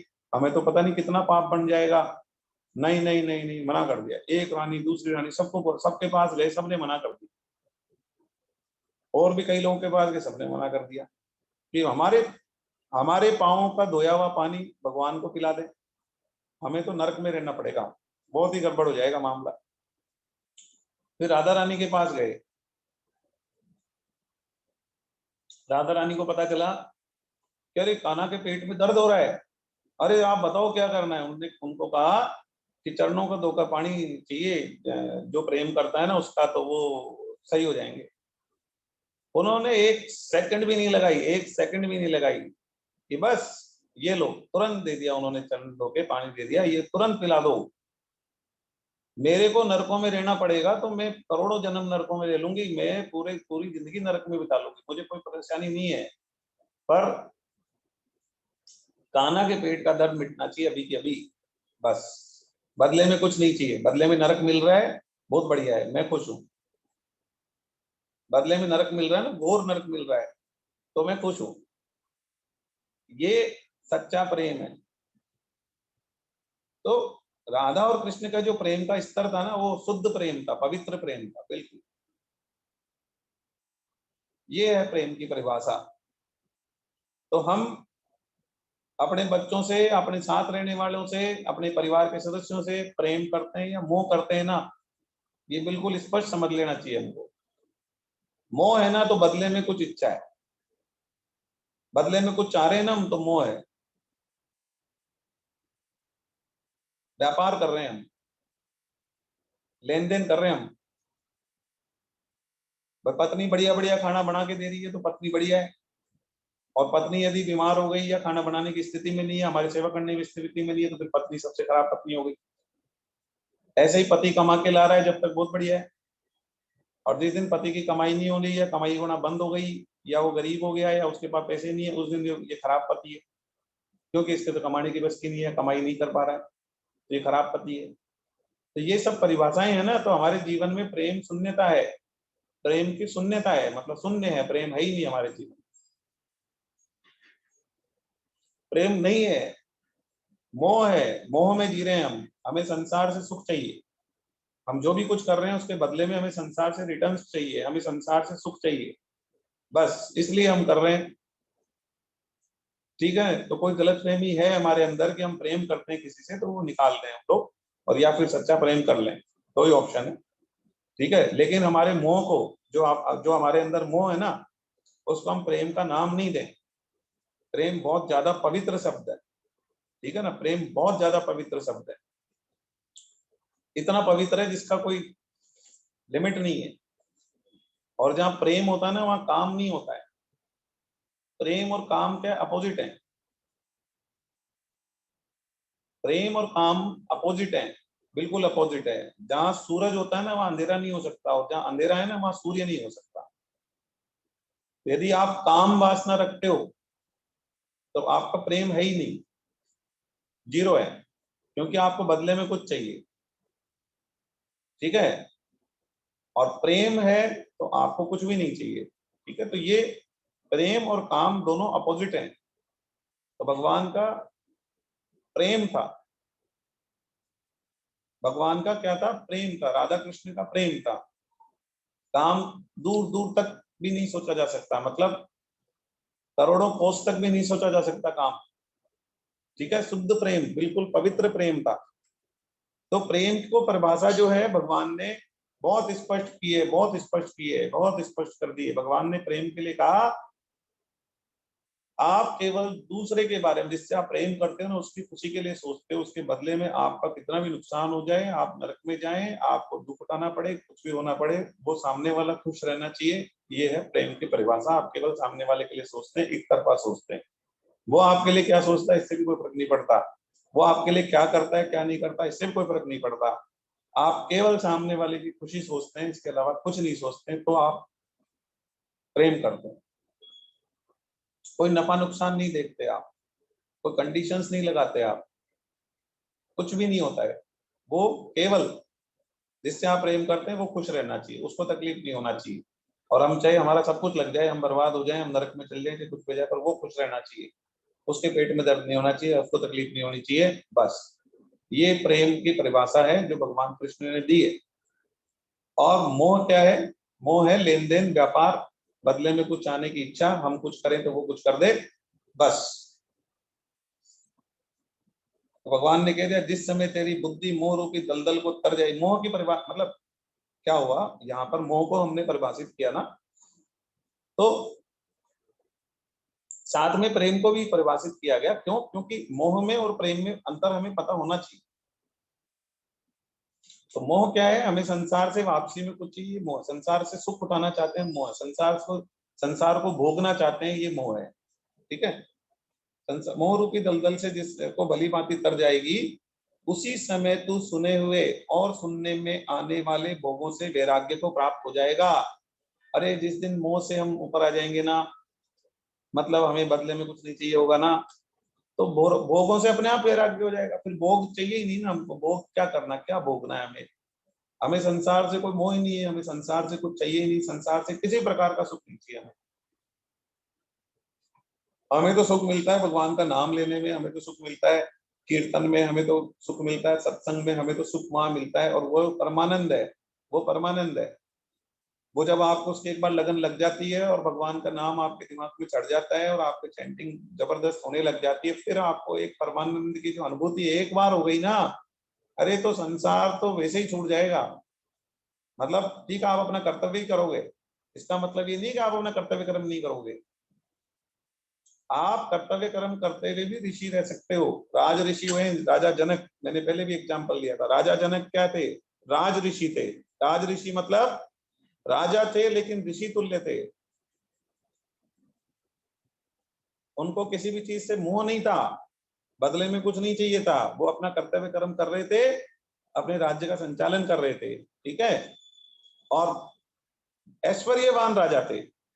इतना ऐश्वर्य था राजा जनक का, इतना ऐश्वर्य था, इतना ऐश्वर्य था कि मतलब पूछो मत आप। तो ऐश्वर्यवान राजा थे और अपना कर्तव्य कर्म कर रहे थे वो, बस। वो उनको किसी चीज से मोह नहीं था। वो तो उसी समय यदि कोई कह दे कि हाँ ठीक है आपको राज्य छोड़ना है और जंगल में जाना है, तो वो तो उसी समय तैयार है। और हर समय मन से ऋषि हैं वो, राज्य चला रहे हैं पर मन से ऋषि हैं वो। तो ऐसा हो सकता है, मतलब ऐसा कहीं नहीं कहा जा रहा, कोई गलत इंटरप्रिटेट नहीं करें, कोई गलत इंटरप्रिटेट नहीं करें। क्योंकि मतलब ऐसा नहीं है कि कोई गरीब होगा वही भगवान का भक्त हो सकता है, नहीं, अमीर भी भगवान का भक्त हो सकता है, इसमें कोई संशय नहीं है। और आप अपने कर्तव्य कर्म करते हुए भी भगवान के भक्त हो सकते हैं। तो यहाँ पर सभी भोगों से वैराग्य, भोगों से वैराग्य होने का मतलब ये नहीं है कि हम जंगल में चले जाएं। भोगों से वैराग्य होता है मन से। देखिए मैं आपको बताता हूँ, जंगल में कोई व्यक्ति चला गया और उसको क्या है, रसगुल्ले दिख रहे हैं, मिठाइयां दिख रही है उसको, मान लो काम वासना है तो उसको स्त्रियां दिख रही है, या उसको गाड़ियां दिख रही है, जो लोभी है तो उसको रुपए दिख रहे हैं, पैसे दिख रहे हैं, कोई कामी है तो उसको वैसी चीजें दिख रही है, कोई मतलब जो जैसा है ना उसको वैसे वैसे भोग दिख रहे हैं कि बस ये मिल जाए वो मिल जाए वो मिल जाए। और जंगल में चला गया और साधु वेश धारण कर लिया, तो क्या हुआ? कुछ भी नहीं हुआ उससे, बल्कि वो घोर नरक में जाएगा, उसका पतन होगा और ज्यादा पतन होगा उसका। तो साधु बनने से कोई उद्धार हो जाएगा ऐसा नहीं। और एक व्यक्ति जो गृहस्थ है, घर में रह रहा है, और गृहस्थ होकर भी और उसको कुछ भी नहीं चाहिए, वो कहता है नहीं मैं तो मन से साधु हूं, मन से साधु हूं, मतलब जैसे खाना मिल जाए बहुत बढ़िया, आज एक एक सब्जी रोटी है बहुत बढ़िया, दो सब्जी है बहुत बढ़िया, सब्जी नहीं है कोई दिक्कत नहीं है, अचार होगा उससे खा लेंगे, जो है बहुत बढ़िया। तो ऐसा कोई भोग भोगने की इच्छा नहीं है कि खाना बहुत लजीज मिले, बहुत बढ़िया खाना मिले हमें, और हम बहुत सारे पकवान खाएं या मिष्टान खाएं या और तीन चार सब्जी खाएं और ये भी लें वो भी लें, तब जाके हमें लगेगा कि हमने, नहीं तो हम खाना ही नहीं खाएं, मतलब हमें तो भोग चाहिए बढ़िया से बढ़िया, तो हमें ये मिल जाए वो मिल जाए वो मिल जाए, ऐसा नहीं है। तो एक एक व्यक्ति गृहस्थ में रह के वो कहता है नहीं हमें तो कुछ नहीं चाहिए, मन से साधु है वो। ठीक है, तो वो ज्यादा बेहतर है बजाय कि साधु का वेश धारण करके उसे सब कुछ चाहिए। तो साधु जो बनता है ना व्यक्ति, वो वेश चेंज करने से नहीं बनता, ड्रेस बदलने से साधु नहीं बनता, जंगल में जाने से साधु नहीं बनता। साधु बनता है व्यक्ति मन से। तो वो जहां है, जिस स्थिति में है, चाहे वो गृहस्थ है, चाहे जहां भी है, जैसे भी है, वहीं पे वो साधु बन सकता है। ये बिल्कुल आप स्पष्ट समझें। कोई साधु व्यक्ति कपड़े बदलने से साधु नहीं बनता है, या घर बदलने से साधु नहीं बनता है, या परिवार बदलने से साधु नहीं बनता है, या कोई चीज बदलने से साधु नहीं बनता है, या चोला धारण करने से साधु नहीं बनता है। साधु बनता है मन से। तो मन से तो हम भी साधु बन सकते हैं, क्यों नहीं बन सकते? अभी बन सकते हैं, अभी के भी बन सकते हैं। तो हमें मन से छोड़ना है, भोगों को मन से छोड़ना है। जंगल में जाने से भोग छूट जाएंगे ऐसा कतई नहीं है, बल्कि वहां तो जाके ज्यादा ज्यादा मतलब जो साधु होते हैं ना, कई साधु ऐसे होते हैं जो उनको कुछ भी विरक्ति नहीं हुई होती है, कुछ भी वैराग्य नहीं हुआ होता है और वो साधु बन जाते हैं। वो जैसे कर्म करते हैं ना गलत, वैसे एक सामान्य व्यक्ति नहीं कर सकता, गृहस्थ नहीं कर सकता। इतना घोर नरक वाले कर्म वो लोग कर सकते हैं ना, जो गृहस्थ नहीं कर सकता। क्यों? क्योंकि उनकी जो लालसाएं थी वो पूरी नहीं हो पाती है और वो इतने ज्यादा भड़क जाती हैं, उनकी कामनाएं, उनकी इच्छाएं, उनकी भोगने की वृत्तियां, की वो बहुत गलत कर्म करते हैं। समझ गए आप? तो साधु बन के कुछ हो जाएगा ऐसा नहीं है।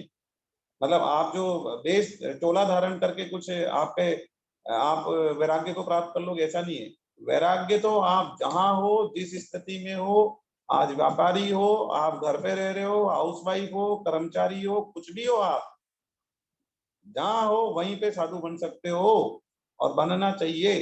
तो भगवान यही कह रहे हैं क्या, कि उसी समय तू सुने हुए और सुनने में आने वाले भोगों से वैराग्य को प्राप्त कर लेगा। जिस समय तू मोह रूपी दलदल से बाहर आ जाएगा ना, संसार से सुख भोगने की इच्छा खत्म हो जाएगी ना, उसी समय तू साधु बन जाएगा। जहां है वहीं साधु बन जाएगा भाई, कहीं जाने की आवश्यकता नहीं है। भगवान कृष्ण ने बिल्कुल स्पष्ट कर दिया है। तो हमें क्या करना है? हमें मन से साधु बनना है। जहां है, जिस स्थिति में जैसे हैं वैसे की वैसे, आज अभी इसी समय हम साधु बन सकते हैं। समझ गए? तो हमें उस तरफ बढ़ना है ताकि हम भगवत प्राप्ति कर सकें। संसार से सुख लेने की इच्छा का त्याग करना है, बिल्कुल त्याग करना है। संसार से सुख नहीं लेना हमको, इस दलदल से बाहर निकलना है। ठीक है? मोह रूपी दलदल बोला है ना, इस दलदल में हम धंसते जाएंगे, धंसते जाएंगे। तो इसलिए दलदल से हमें बाहर निकलना है। आगे बढ़ते हैं 2.53 दूसरे अध्याय का 53वां श्लोक है। जिस काल में शास्त्रीय मतभेदों से विचलित हुई तेरी बुद्धि निश्चल हो जाएगी और परमात्मा में अचल हो जाएगी, उस काल में तू योग को प्राप्त हो जाएगा। देखो जी, बुद्धि जो है ना, बुद्धि के लिए भगवान ने पहले भी कहा है कि व्यवसायित्व का बुद्धि चाहिए, एक निश्चय बुद्धि चाहिए। तो आप अपनी बुद्धि को भगवान में अटल कर लोगे, अचल कर लोगे, निश्चल कर लोगे कि भगवान में ही रखना है मेरे को, तो बस भगवान में लगना। मैंने कहा भी था, क्लास में होमवर्क भी दिया हुआ है, एक रेगुलर परमानेंट होमवर्क है। कितने लोग करते नहीं करते मुझे नहीं पता, करना चाहिए। डेली आपको एक पेज लें, उसमें केवल 10 बार ये लिख दें, 10 बार, 15 बार, 20 बार, कम से कम 10 बार लिख दें, मेरे जीवन का उद्देश्य भगवत प्राप्ति है, मेरे जीवन का उद्देश्य भगवत प्राप्ति है, मेरे जीवन का उद्देश्य भगवत प्राप्ति है, बस। समझ गए आप? ये लिखते जाएंगे, लिखते जाएंगे, लिखते जाएंगे, तो धीरे धीरे क्या होगा, हमारी बुद्धि में बैठता जाएगा, बैठता जाएगा, बैठता जाएगा, बैठता जाएगा। करना ही है ये होमवर्क, आप जरूर करें। करें आप, कुछ नहीं फर्क पड़ता है। कागज लें, 10 बार लिखें, क्या फर्क पड़ेगा? और कितनी देर लगेगी 10 बार लिखने? मुश्किल से 2 मिनट। 2 मिनट में आराम से आप लिख देंगे, मेरे जीवन का उद्देश्य भगवत प्राप्ति है। ऐसे हम बोलेंगे भी ना तो 2 मिनट में तो ज्यादा बार बोल लेंगे हम, 10 बार से। ठीक है? तो लिखेंगे तो 2 मिनट में हो जाएगा। तो इस तरीके से हम 2 मिनट जरूर दें, उससे क्या होगा, हमारी बुद्धि निश्चल हो जाएगी, विचलित नहीं होगी, इधर उधर नहीं जाएगी। ठीक है? चलिए आगे बढ़ते हैं। इसके बाद में है पेज नंबर 75 पे श्लोक है 2.55। अर्जुन पूछ रहे हैं, देखिए अर्जुन पूछ रहे हैं, हे केशव, परमात्मा में स्थित स्थिर बुद्धि वाले मनुष्य के क्या लक्षण होते हैं? आपको मैं बता दूं, अर्जुन ने क्या पूछा, स्थिर बुद्धि मनुष्य के क्या लक्षण होते हैं? मतलब दुनिया का बेस्ट पर्सनैलिटी डेवलपमेंट यहाँ पे होने वाला है। पर्सनैलिटी डेवलपमेंट की क्लास लेते हैं ना कई लोग, उनका पर्सनैलिटी डेवलपमेंट नहीं हो पाता। क्यों? क्योंकि वो इधर उधर भी हो जाते हैं थोड़े बहुत। लेकिन ये वहाँ पे भगवान बताएंगे कि कैसी पर्सनैलिटी होनी चाहिए। अर्जुन ने क्वेश्चन क्या पूछ लिया? क्वेश्चन ये पूछ लिया, स्थिर बुद्धि वाले मनुष्य के क्या लक्षण होते हैं? सबको क्या बनना चाहिए? स्थिर बुद्धि बनना चाहिए। ठीक है? ये भगवान ने कहा पहले कि स्थिर बुद्धि बढ़ो भाई। तो अर्जुन ने कहा कि स्थिर बुद्धि पर्सनैलिटी कैसी होनी, भगवान ने पहले बताया कि आपको स्थिर बुद्धि बनना है, मतलब आपकी पर्सनैलिटी ऐसी होनी चाहिए कि आप स्थिर बुद्धि रहो, सुख दुख लाभ हानि का फर्क नहीं पड़ना चाहिए, अपने कर्तव्य के लिए काम करते रहो, आपको समता में स्थित रहना, ऐसा आपको होना है, स्थिर बुद्धि बनना है। ये भगवान ने कह दिया कि आपकी पर्सनैलिटी ऐसी होनी चाहिए। अब अर्जुन ने पूछा, अच्छा ऐसी पर्सनैलिटी होनी चाहिए, ये मैं बता रहा हूँ, ये पर्सनैलिटी डेवलपमेंट का चैप्टर चल रहा है एक तरीके से। पूरे वर्ल्ड की आप 1 लाख किताब इकट्ठी कर लेना, 2 लाख किताब इकट्ठे कर लेना, फॉरेन से लिया ना, रॉबर्ट हुड और से लेकर जितने पर्सनैलिटी डेवलपमेंट के राइटर बने सबकी किताब इकट्ठी कर लेना।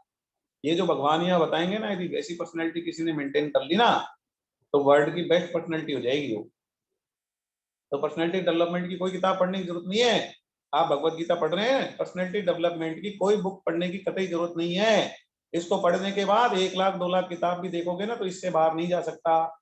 और कोई राइटर इससे बाहर जाएगा, उसकी बुक वैसे ही फ्लॉप हो जाएगी, क्योंकि वो तो फिर मतलब की बात नहीं कर रहा।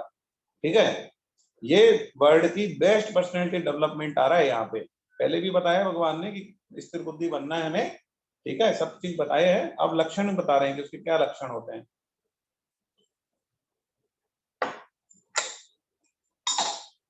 इसलिए तो भगवत गीता जितनी जल्दी पढ़ ली जाए, बचपन में पढ़ ली जाए, तो बचपन से ही पर्सनैलिटी सुधर जाए, तो क्या होगा, व्यक्ति अपने कैरियर में ज्यादा सक्सेस होगा, ज्यादा बेटर परफॉर्म करेगा, ज्यादा बेटर अचीव करेगा। ठीक है, लाइफ को ज्यादा बेटर तरीके से जी पाएगा, और भगवत प्राप्ति का उद्देश्य बचपन से ही बन जाएगा। और अपने कर्मों को, कर्तव्य कर्म को वैसे निस्वार्थ भाव से करता जाएगा, तो उसका परफेक्शन भी ज्यादा रहेगा, उसके काम में प्रवीणता ज्यादा आएगी, कुशलता ज्यादा आएगी, उत्कृष्टता ज्यादा आएगी, ज्यादा उत्कृष्टता आएगी। तो आप समझो वो व्यक्ति ज्यादा सुखी और ज्यादा अच्छा जीवन व्यतीत कर पाएगा। इसलिए भगवत गीता तो जितनी जल्दी पढ़ा दी जाए बच्चों को, उतना ही बढ़िया है, उतना ही बढ़िया है। ठीक है, चलिए आगे बढ़ते हैं। तो भगवान, ये प्रश्न पूछा अर्जुन ने, स्थिर बुद्धि वाले मनुष्य के लक्षण क्या होते हैं प्रभु, आप बताइए। वह स्थिर बुद्धि वाला मनुष्य कैसे बोलता है, कैसे बैठता है, कैसे चलता है, कैसे व्यवहार करता है, मतलब कैसे कैसा होता है वो व्यक्ति, उसके लक्षण बताओ। अब कृष्ण भगवान उसका जवाब देंगे कैसे होता है। ठीक है, तो 2.54 था अर्जुन का क्वेश्चन, अब 2.55 से भगवान का आंसर शुरू हो रहा है। ठीक है, कैसा होता है स्थिर बुद्धि मनुष्य, चलिए। हे प्रतानंदन, जिस काल में साधक मन में आई संपूर्ण कामनाओं का भली भांति त्याग कर देता है, कामनाओं का त्याग कर देता है, मेरे लिए कुछ नहीं चाहिए, निष्काम हो जाता है। ठीक है, मैं अपने माता पिता के लिए करूंगा, मैं अपने मतलब बाकी लोगों के लिए करूंगा, मैं समाज के लिए करूंगा, मैं देश के लिए करूंगा, मुझे अपने लिए कुछ नहीं चाहिए, मैं अपने कर्तव्यों का पालन करूंगा बस। तो अपने कर्तव्य का पालन करने के लिए मैं पढ़ाई कर रहा हूँ ना, किस लिए कर रहा हूँ, ताकि मैं अपने कर्तव्यों का पालन कर सकूं। मैं खुद पैसा कमा के खूब सारे भोग भोगूंगा, गाड़ी लाऊंगा, ये करूंगा वो करूंगा, मैं मेरे लिए करूंगा, तो भी वो पढ़ाई करेगा। और मैं सेवा करूंगा, माता पिता की, देश की, समाज की, सिस्टम की, सबकी। और मैं पढ़ाई कर रहा हूँ, तो भी वो पढ़ाई करेगा। तो करेगा तो पढ़ाई ना भाई, ऐसे थोड़ी पढ़ाई छोड़ के भागनी है, उसको पढ़ाई करनी है। पर भाव क्या है, भाव ये है, संपूर्ण कामनाओं का त्याग कर देगा, भली भांति त्याग कर देता है, और अपने आप से, अपने आप में ही संतुष्ट रहता है। संतुष्ट है वो, हर चीज में संतुष्ट। अरे जिसकी कामनाओं, ये कामनाएं तो है सारी जड़, जिसने कामनाओं का ही त्याग कर दिया, तो वो तो संतुष्ट रहना ही है ना, हर हाल में संतुष्ट रहेगा वो। संतुष्ट रहेगा, उसको क्या चाहिए, जिसको कामनाएं होती है ना, उसको चाहिए होता है कि मुझे ये मिल जाए, मुझे गाड़ी मिल जाए, मुझे बंगला मिल जाए, मुझे आईफोन मिल जाए, मुझे फलाना मिल जाए, मेरे को ये मिल जाए, जो भी और 50 चीजें हैं दुनिया में, बढ़िया खाना मिल जाए, मिठाइयाँ मिल जाए, ये मिल, मतलब जो भी उसकी इच्छा है। बहुत बहुत तरीके की कामनाएं हो सकती है व्यक्ति की, पैसा और बहुत सारी चीजें जो चाहते हैं लोग, वो कामनाएं।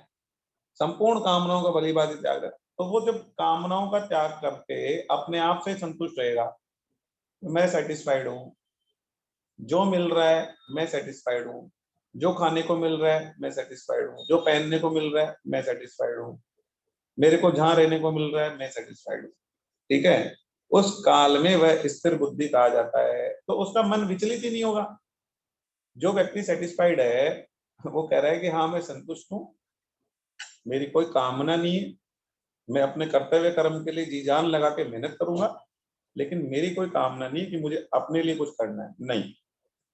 ठीक है, तो वो व्यक्ति संतुष्ट रहेगा, संतुष्ट रहेगा, क्योंकि खुद के लिए कुछ नहीं चाहिए भाई। ये शर्ट भी है ना, ये ठीक है, इसको हम नया नया चाहिए रोज, उसकी जरूरत नहीं है ना, ये शर्ट चल जाएगा 20 साल 15 साल, कुछ फर्क नहीं पड़ना इस शर्ट के। तो बस, तो उसको क्यों, उसको क्या करना है, क्यों पैसा कमाना है। कपड़े बहुत है, ये कपड़े कहाँ जा रहे हैं, 10 साल 15 साल 20 साल कहाँ जा रहे हैं, तो फिर कपड़े बहुत हैं, हमारे पास बहुत कपड़े हैं, फिर तो बहुत दिया है भगवान ने, सब चीज बहुत है, 4 जोड़ी भी 5 जोड़ी भी कपड़े खूब है हमारे पास, बीतेंगे ही नहीं, 5 साल निकल सकते हैं आराम से, 10 साल निकल सकते हैं। हाँ मिल जाए, हाँ भगवान दे रहे हैं, पैसा आ रहा है, मिल रहा है तो हम ले आए तो ठीक है, कोई बहुत खुशी नहीं है, और नहीं मिल रहे तो हमको दुखी नहीं है, हम संतुष्ट हैं। अरे ऐसी पर्सनैलिटी जिसकी होगी ना, वो तो पूजनीय हो जाएगा। ठीक है, तो बस उसी की बात कर रहे हैं। और उससे बेहतर क्या पर्सनैलिटी होगी, उससे बेहतर क्या पर्सनैलिटी होगी। ठीक है, तो इसने संपूर्ण कामनाओं का भली भांति त्याग कर दिया है ना, और अपने आप से संतुष्ट रहता है, वह उस काल में स्थिर बुद्धि मनुष्य हो जाता है। वैसा व्यक्ति स्थिर बुद्धि होता है। देखो जो संतुष्ट नहीं है ना, हाय तोबा हाय, ये खा लूं, ये पहन लूं, यहाँ चला जाऊं, यहाँ घुमाऊं, ये कर लूं, वो कर लूं, बस संतुष्ट नहीं रहता वो। कामनाएं उसका पतन करा देती हैं, पतन होता है उसका, बुरी तरह पतन होता है। कैसे? अरे कामनाओं के पीछे भागते रहो, भागते रहो, भागते रहो, बस अपने पाप पुण्य खड़े करे जाओ, ज्यादा पाप ही खड़े होंगे, पुण्य तो कहाँ से खड़े होंगे। आपकी कामनाएं हैं तो आप दूसरों के लिए कुछ थोड़ी ना करोगे, आप तो खुद के लिए जियोगे, खुद को ही सुख पहुंचाना है आपको, तो बस खुद के लिए करते जाओ और पाप इकट्ठे करते जाओ। ठीक है, निष्काम भाव है नहीं, खुद के लिए कमाओगे, खुद के लिए करोगे तो पाप इकट्ठे करते जाओ। हम कुछ भी करते हैं ना उसमें पाप इकट्ठे होते हैं, आपको पता है ये चीज? नहीं पता है? पाप खूब इकट्ठे होते हैं। जैसे हम खाना बना रहे हैं तो क्या होता है, बहुत सारे जीव, उसमें जीव हत्या होती है। सब्जी में कई सारे जीव आते हैं, वो मर जाते हैं। हम जब उबालते हैं, पकाते हैं तो कई सारे बैक्टीरिया मर जाते हैं, हवा में बैक्टीरिया होते हैं, आग जलाते हैं तो उससे मर जाते हैं। जैसे पहले लकड़ियों से खाना बनाते तो लकड़ियों में कुछ जीव होते थे, वो मर जाते थे। आसपास में हवा में जो जीव होते थे वो मर जाते थे। आज भी ऐसा है, आसपास में हवा में बैक्टीरिया होते हैं, वो मर जाते हैं। ठीक है, ऐसे हमें बहुत मतलब वैसे लगता है। मेरी क्लास चल रही है ना भगवद गीता की, मैं करता हूँ। तो बहुत सारे तो ऐसे जीव हत्या होती है, तो क्या पाप नहीं लग रहा? लग रहा है। तो आप बोलेंगे सर खाना बनाना छोड़ देगा, अरे भाई खाना बनाना नहीं छोड़ना, खाना बनाना नहीं छोड़ना, लेकिन वो सबका भी भगवान ने सॉल्यूशन बताया है कि भाई ठीक है, आप जो है, जैसे हमारे शास्त्रों में क्या लिखा है कि आप क्या करें, एक रोटी गाय को, एक रोटी कुत्ते को दे दें। तो आप गाय और कुत्ते पे एहसान नहीं कर रहे हैं कि हमने उनको खाना खिलाया। वो यदि उसको खा लेते हैं ना तो आपके ऊपर एहसान करेंगे। कैसे एहसान करेंगे आपको पता है? कि जो जीव हत्या हुई ना इतनी सारी आपके खाना पकाने में, उससे आपको मुक्ति मिल जाएगी, उसका आपको पाप नहीं लगेगा, बिल्कुल पाप नहीं लगेगा उसका। हमारे शास्त्र कहते हैं, इसीलिए जब भी घर में भोजन बनता है तो एक रोटी गाय को, एक रोटी कुत्ते को देनी होती है। ये शास्त्रों में जो विधान बने हुए हैं ना, ये ऐसे नहीं बने हुए। हमको लगता है ये सब फालतू की चीजें हैं, कईयों को लगता होगा, लेकिन इन चीजों का असर क्या है वो आपको मैं बता रहा हूँ। तो आपके जो पाप बने ना भोजन पकाने में, इतने सारे जीवों की हत्या हुई ना, उससे आप मुक्त हो गए तुरंत, जैसे ही गाय ने रोटी खाई, कुत्ते ने रोटी खाई। तो ऐसे सब विधान बना रखे हैं हमारे शास्त्रों में, सब दिया हुआ है। चलिए, तो हम बात ये कर रहे थे, जो अपने आप से संतुष्ट रहता है वह स्थिर बुद्धि कहा जाता है। तो हमें क्या है, अपने आप से संतुष्ट रहना है, हमें बिल्कुल उसमें नहीं पड़ना है, किसी चक्कर में नहीं पड़ना कि ये कामनाएं, ये कामनाएं, ये कर लूं, ये पहन लूं, ये खा लूं, ये इच्छा पूरी कर लूं। मतलब बहुत सारी इच्छाएं होती है ना, वो खत्म करो आप। इच्छा तो केवल एक भगवत प्राप्ति की, और निष्काम भाव से करते हुए कर्म करके भी हम कर्म योग की तरफ जाते हैं और उससे भी भगवत प्राप्ति होती है। हम निष्काम भाव से यदि कर्तव्य कर्म का पालन करते हैं ना, तो भगवत प्राप्ति होना तय है। भगवत प्राप्ति का रास्ते हैं 3, ज्ञान योग, कर्म योग, भक्ति योग। तो कर्म योग है ये। यदि हम निष्काम भाव से यदि हम अपना कर्तव्य कर्म का पालन करते हैं तो हमारे पुराने कर्म कट जाते हैं, नए बनते नहीं है, मोक्ष की प्राप्ति होती है, भगवान प्रसन्न होते हैं, भगवान भगवत प्राप्ति हमें होती है। ठीक है, तो भगवत प्राप्ति होती है उससे। चलिए आगे बढ़ते हैं, नेक्स्ट पेज पे आएंगे, 76 पे। श्लोक है 2.56 2.57। तो 2.5657 देखते हैं। दुखों की प्राप्ति होने पर जिसके मन में उद्वेग नहीं होता, और सुखों की प्राप्ति होने पर जिसके मन में स्पृहा नहीं होती है। मतलब कैसी पर्सनैलिटी होनी चाहिए हमारी? दुख दुख आ जाए तो उद्वेग नहीं कि अब परेशान हो गए, क्या करें, कहाँ जाएं, क्या हो गई, तो बहुत गलत हो गया, ऐसा हो गया, वैसा हो गया, कोई उद्वेग नहीं। देखिए सब भगवान का मंगल विधान मानना चाहिए, भगवान का मंगल विधान है सब, बहुत मंगल विधान है। मैं आपको फिर बता रहा हूँ, खराब परिस्थितियां भगवान की तरफ लेके जाती हैं हमें, ठीक है? तो खराब परिस्थितियों में परेशान होने की आवश्यकता नहीं है। कुंती महारानी की प्रार्थनाएं नहीं पढ़ी आपने? कुंती महारानी की प्रार्थनाएं सुनिए आप कभी। कुंती महारानी की जो प्रार्थनाएं है ना, तो कुंती महारानी ने क्या मांगा भगवान से? कुंती महारानी ने भगवान से कहा, हे प्रभु आप मुझे दुख दो। क्यों? क्योंकि दुख जब आता है ना, तो एक क्षण के लिए भी आप मेरी नजरों के सामने से नहीं हटते हो, मेरे हृदय में प्रकट हो जाते हो, मुझे दिखते रहते हो, और जब जब दुख आया है तब तक आप स्वयं खुद ही आ जाते हो चल के। तो प्रभु अब सुख रहेगा तो क्या आप आते नहीं हो द्वारका से हमारे पास? आप तो हमें क्या करो, दुख दो। ये कुंती भगवान की शुद्ध भक्त रही है, कुंती महारानी भगवान की शुद्ध भक्त।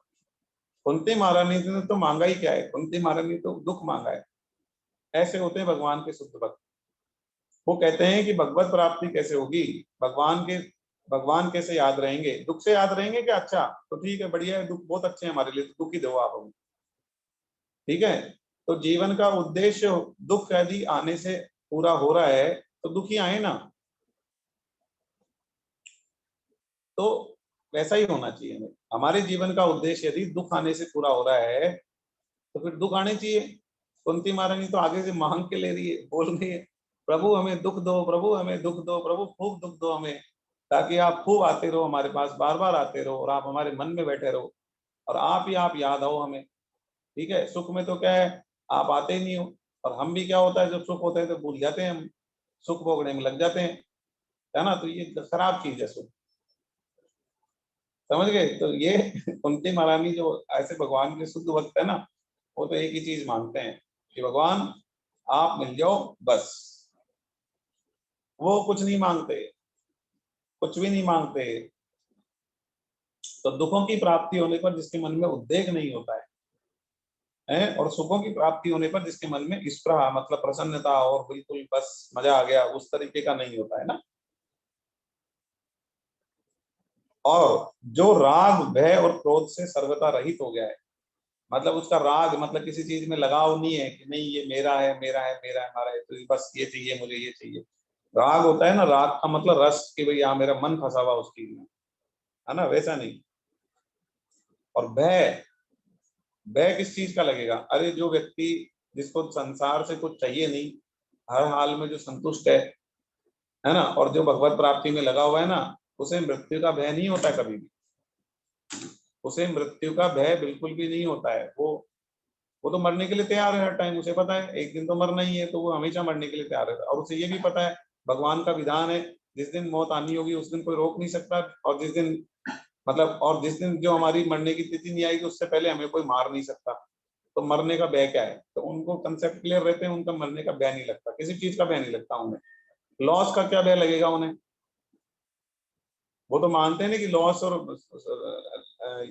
लाभ और हानि समान मानते हैं, जय पराजय का, हार का क्या भय लगेगा उन्हें? हार का भी कोई भय नहीं लगता, किसी चीज का भय नहीं लगता।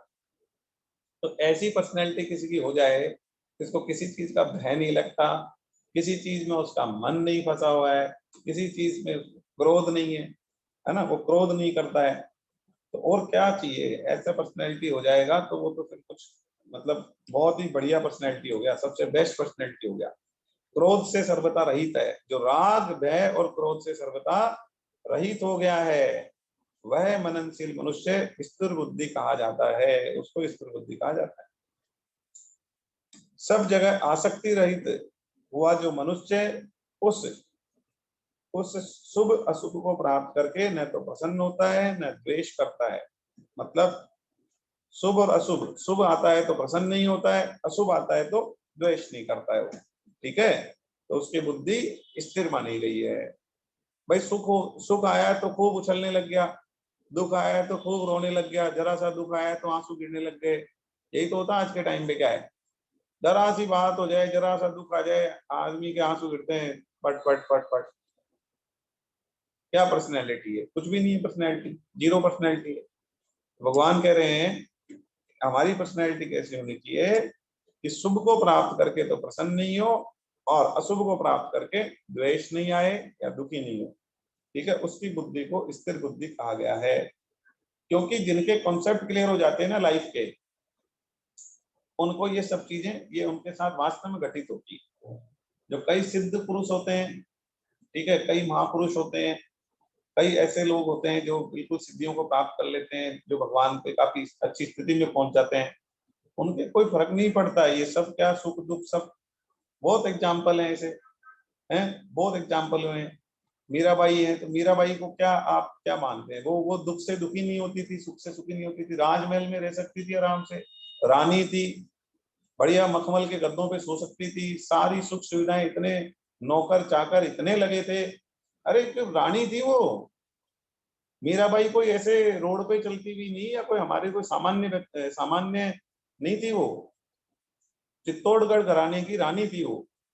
और क्या मखमल, क्या सोने का, क्या रहने का, क्या खाने का, क्या ठाठ नहीं कर सकती थी वो? क्या ठाठ थे, सब थे, पर क्या करा? साधुओं के साथ रहती थी, जमीन पे सोती थी, और इतनी प्रसन्न संतुष्ट रहती थी। मृत्यु का भय नहीं था, मरने का भय नहीं था, क्रोध नहीं था, किसी चीज से लगाव नहीं था, बस भगवत प्राप्ति करनी थी, तो पहुंच गई अपने लक्ष्य तक। तो मतलब ऐसी पर्सनैलिटी होनी चाहिए। और ये जरूरी नहीं है कि आप उसके लिए मतलब मीराबाई जैसा ही जीवन हो। राजा जनक, राजा जनक क्या ऐश्वर्य था उनका। सीता जी की शादी हुई ना, जब उन्होंने शादी करी, कोसों तक मखमल बिछा दिया था उन्होंने।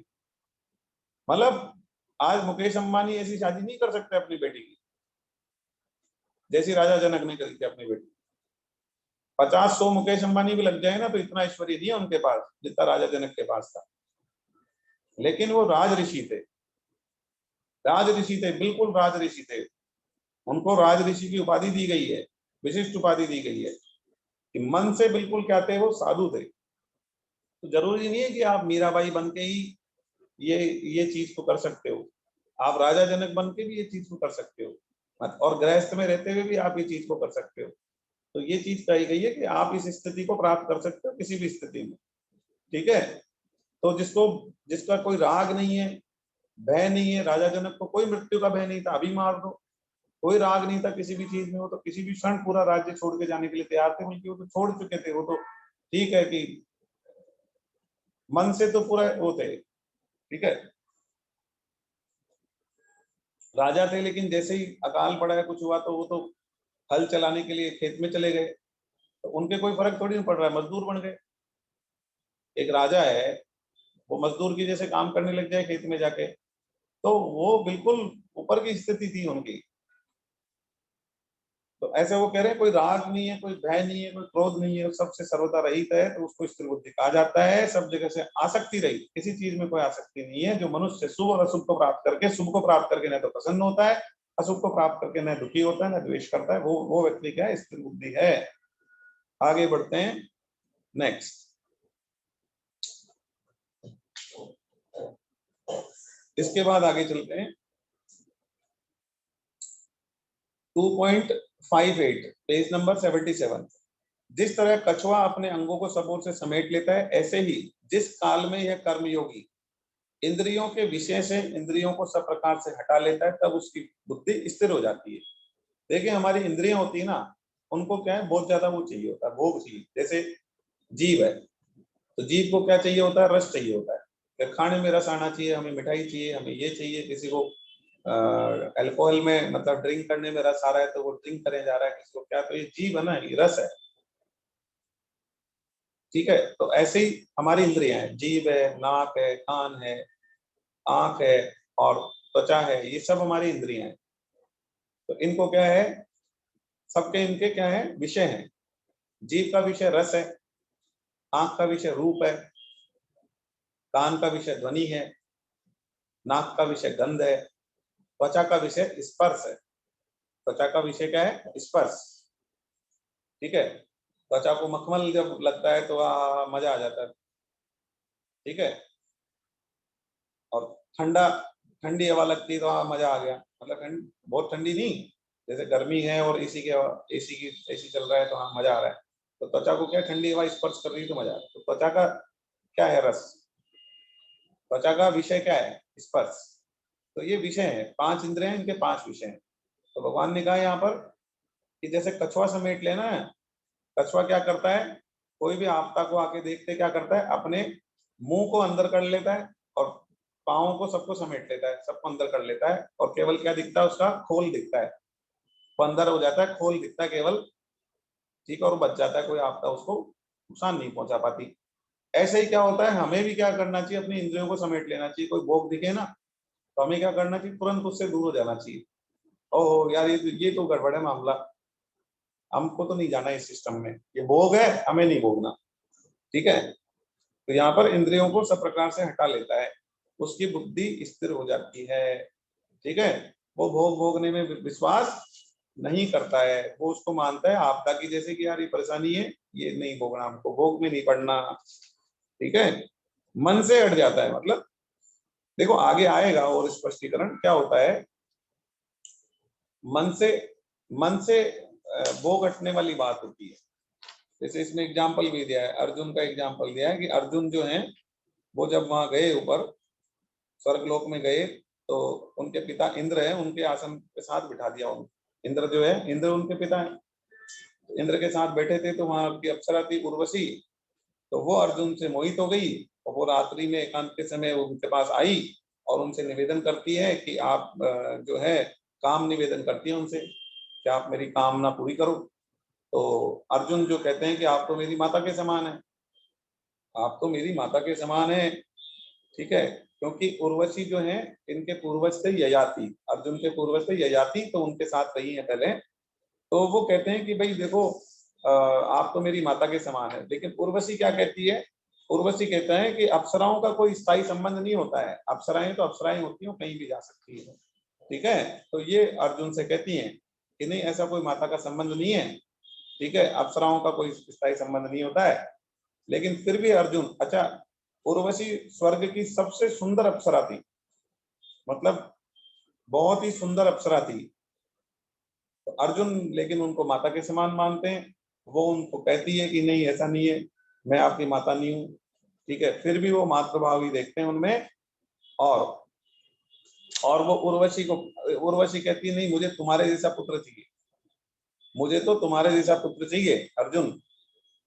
तो अर्जुन उनके हाथ जोड़ के बोलते हैं कि हे माते, वो तो काम अभी तुरंत ही हो जाएगा। कैसे? कि आप जो है मेरे को अपना पुत्र मान लो, आप मुझे अपना पुत्र मान लो, तो मेरे जैसा पुत्र हो गया ना, मैं ही हो गया आपका पुत्र, तो आपकी कामना, आपकी इच्छा पूरी हो गई। तो ऐसा कह के वो उनको माता ही मानते हैं, हाथ जोड़कर प्रणाम करते हैं। ठीक है, तो इस तरीके से अर्जुन की कोई रस बुद्धि नहीं, भोगों में कोई रस बुद्धि अर्जुन की नहीं है। तो इस तरीके से बिल्कुल स्पष्ट दिखता है। तो ऐसा व्यक्ति स्थिर बुद्धि होता है, ऐसा व्यक्ति जिसने अपने इंद्रियों को क्या कर लिया है? समेट लिया है, और उसे भोगों में नहीं पड़ना है। क्योंकि भोगों का परिणाम क्या है? नरक और भगवत प्राप्ति से दूर होना, ये है भोगों का परिणाम। ठीक है, तो आप देख लो अब आपको क्या चाहिए, नरक चाहिए या भगवत प्राप्ति चाहिए? तो इंद्रियों को यदि आप समेट लो तो आप भगवत प्राप्ति की तरफ बढ़ोगे, आपको बेस्ट पर्सनैलिटी माना जाएगा और आपका जीवन संतुष्ट रहेगा, आप हमेशा सुखी रहेंगे। और आप भोगों में पड़ोगे, हमेशा दुखी रहोगे, हमेशा दुखी रहोगे, हमेशा परेशान होगे, दुख पाओगे, असंतुष्ट रहोगे, कामनाओं के पीछे भागते रहोगे, और बस दुखी दुखी दुखी दुखी दुखी, और सब तरफ से दुखी आने। तो ये सब होने वाला है। तो आप तय कर लो क्या करना है, जीवन आपका है ना, आप तय कर लो। आगे बढ़ते, भगवान ने तो बता दिया क्या करना चाहिए, भगवान ने तो बता दिया क्या करना चाहिए, कैसी पर्सनैलिटी होनी चाहिए। आगे बढ़ते हैं 2.59, निर्हारी। निराहारी मतलब इंद्रियों को विषय से हटाने वाला, जिसने अपनी इंद्रियों को विषयों से हटा लिया है, उसको मनुष्य के भी विषय तो निवृत्त हो जाते हैं पर रस निवृत्त नहीं होता। ये बहुत जबरदस्त बात है, यहाँ बहुत ही जबरदस्त बात आ रही है यहाँ पे। विषयों से तो निवृत्त हो जाता है व्यक्ति, पर रसों से निवृत्त नहीं होता। परंतु परमात्म तत्व का अनुभव होने से इस स्थित पग मनुष्य का रस भी निवृत्त हो जाता है, अर्थात संसार में इसकी रस बुद्धि नहीं रहती है। अब देखो, भोगों से तो निवृत्त होना आसान है, पर रस से निवृत्त होना बहुत मुश्किल है। तो भगवान बता दिया यहाँ पे तरीका कि कैसे होगा। परमात्मा तत्व आपको अनुभव हो जाएगा ना, जब आप चैंटिंग करते रहोगे करते रहोगे करते रहोगे, तो परमात्मा तत्व अनुभव हो जाएगा आपको। अरे, आपके हृदय में परमात्मा प्रकट हो जाएंगे, आपको एहसास होने लग जाएगा कि परमात्मा क्या है। ठीक है, तो आपकी रसों से बुद्धि हट जाएगी। ठीक है, लेकिन रस रस रस हटना जरूरी है। भोगों से तो हटके आप रस नहीं हटाना आपका, तो आपका पतन होना तय है। रस क्या होता है? रस ये होता है, जैसे डॉक्टर है, तो डॉक्टर ने मिठाई खाने से मना कर दिया, तो अब आप मिठाई तो नहीं खा रहे हैं, लेकिन आपको मिठाई याद आ रही है कि अरे बहुत ही बढ़िया है ये, तो हम नहीं खा पा रहा हूँ। एक बार मैं ठीक हो जाऊं, बस एक बार मैं ठीक हो जाऊं, फिर तो क्या है, मैं जम के खाऊंगा, फिर मैं छोड़ूंगा नहीं उस मिठाई को। ये है, ये है रस बुद्धि, कि आप मिठाई खा तो नहीं रहे हो, लेकिन उसका रस जो है ना, वो आप दिन भर आपके मन में घूम रहा है, या आपके दिमाग में जब भी खाना आता है आपके सामने, जब भी, तो आपके दिमाग में वो रस आता है। तो वो रस बुद्धि से आप निवृत्त नहीं हुए हो, इसका मतलब स्पष्ट है। तो रस रस बुद्धि जो है ना, रस है आपके। तो जो रस बुद्धि रखता है ना, वो भोगों को भोगने के समान ही है। वो भोगों के भोगने के समान ही का है, उससे भी पतन होना ही है। कोई व्यक्ति भोग नहीं भोग रहा है, किस वजह से? किसी रीजन से, डॉक्टर ने मना कर दिया, या समाज क्या कहेगा, या मैंने ऐसा करा तो लोग मारेंगे, या मेरी बदनामी होगी, या फलानी होगा ठिकाना हो, तो इस वजह से उसने इंद्रियों को रोक रखा है ना। इसी वजह से इंद्रियों को रोक रखा उसने, डर है मैं कहीं पकड़ा नहीं जाऊं। अरे, तो भोग नहीं भोग रहा, लेकिन उसकी जो बुद्धि है ना, वो रस बुद्धि है। तो ऐसी रस बुद्धि, वो भोग इसलिए नहीं भोग रहा कि मैं कहीं ज्यादा बीमार नहीं हो जाऊं, मीठा में इसलिए नहीं खा रहा कि मैं ज्यादा बीमार नहीं हो जाऊं, लेकिन उसका मीठे में तो मन फंसा हुआ है ना। ये होती है रस बुद्धि। तो ये भोगों के भोगने के बराबर ही है। तो लोग क्या है, भोग तो छोड़ देते हैं, क्योंकि बहुत सारी चीजें होती है जो रोक देती है भोगों को भोगने से। मैंने अभी बताया आपको रीजन। तो भोगों को भोगने से तो आदमी रुक जाता है, लेकिन उसकी रस बुद्धि नहीं खत्म होती ना। होना उसका पता नहीं है, यदि उसने रस बुद्धि, जंगल में चला गया, अब जंगल में जाके वहां सोच रहा है मिठाई मिल जाए, गाड़ी मिल जाए, ये मिल जाए, स्त्री मिल जाए, फलाना मिल जाए, ठिकाना मिल जाए, पैसा मिल जाए, रुपया मिल जाए, ये हो जाए, मकान बना लूं, मेरा आश्रम बना लूं, ये बना लूं, तो फिर क्या है उसकी? अच्छा, बना कुछ भी नहीं पा रहा वो, क्योंकि व्यवस्था नहीं हो रही है या कुछ प्रॉब्लम है। तो क्या है, या मान लो किसी भी वजह से वो ये सब काम नहीं कर रहा, लेकिन उसके दिमाग में यही सब चल रहा है, तो वो रसबुद्धि खत्म नहीं हुई, उसने भोगों को भोगना तो बंद कर दिया। हिसाब में जंगल में आ गया, अब ये सब नहीं करूंगा नहीं करूंगा, लेकिन मन में उसके वही चलता है, तो वो रस बुद्धि होती है। रस बुद्धि नहीं रखना चाहिए, रस बुद्धि नहीं है। रस बुद्धि से निवृत्ति कैसे होगी? हम भोगों को भोगना ही बंद नहीं करें, रस बुद्धि को निवृत्त करें। तो रस बुद्धि कैसे निवृत्त होगी? परमात्मा का अनुभव हो जाएगा, जैसे परमात्मा तत्व अनुभव होगा ना हमको जिस दिन, लगे रहो, लगे रहो भगवान के चैंटिंग करने में, नाम लेने में, कीर्तन में। अरे भगवान देख रहे हैं सब, जरूर परमात्मा तत्व की अनुभूति होगी हमें। और परमात्मा तत्व अनुभव हो जाएगा ना, तो हमारे सारे रस निवृत्त हो जाएंगे। बस भोगों को तो हम अभी भी छोड़ देते हैं, छोड़ दिया हमने मान लो, लेकिन रस बुद्धि नहीं छूटती ना, तो वो परमात्मा तत्व का अनुभव होने से रस बुद्धि छूट जाएगी, ये भगवान ने कहा है।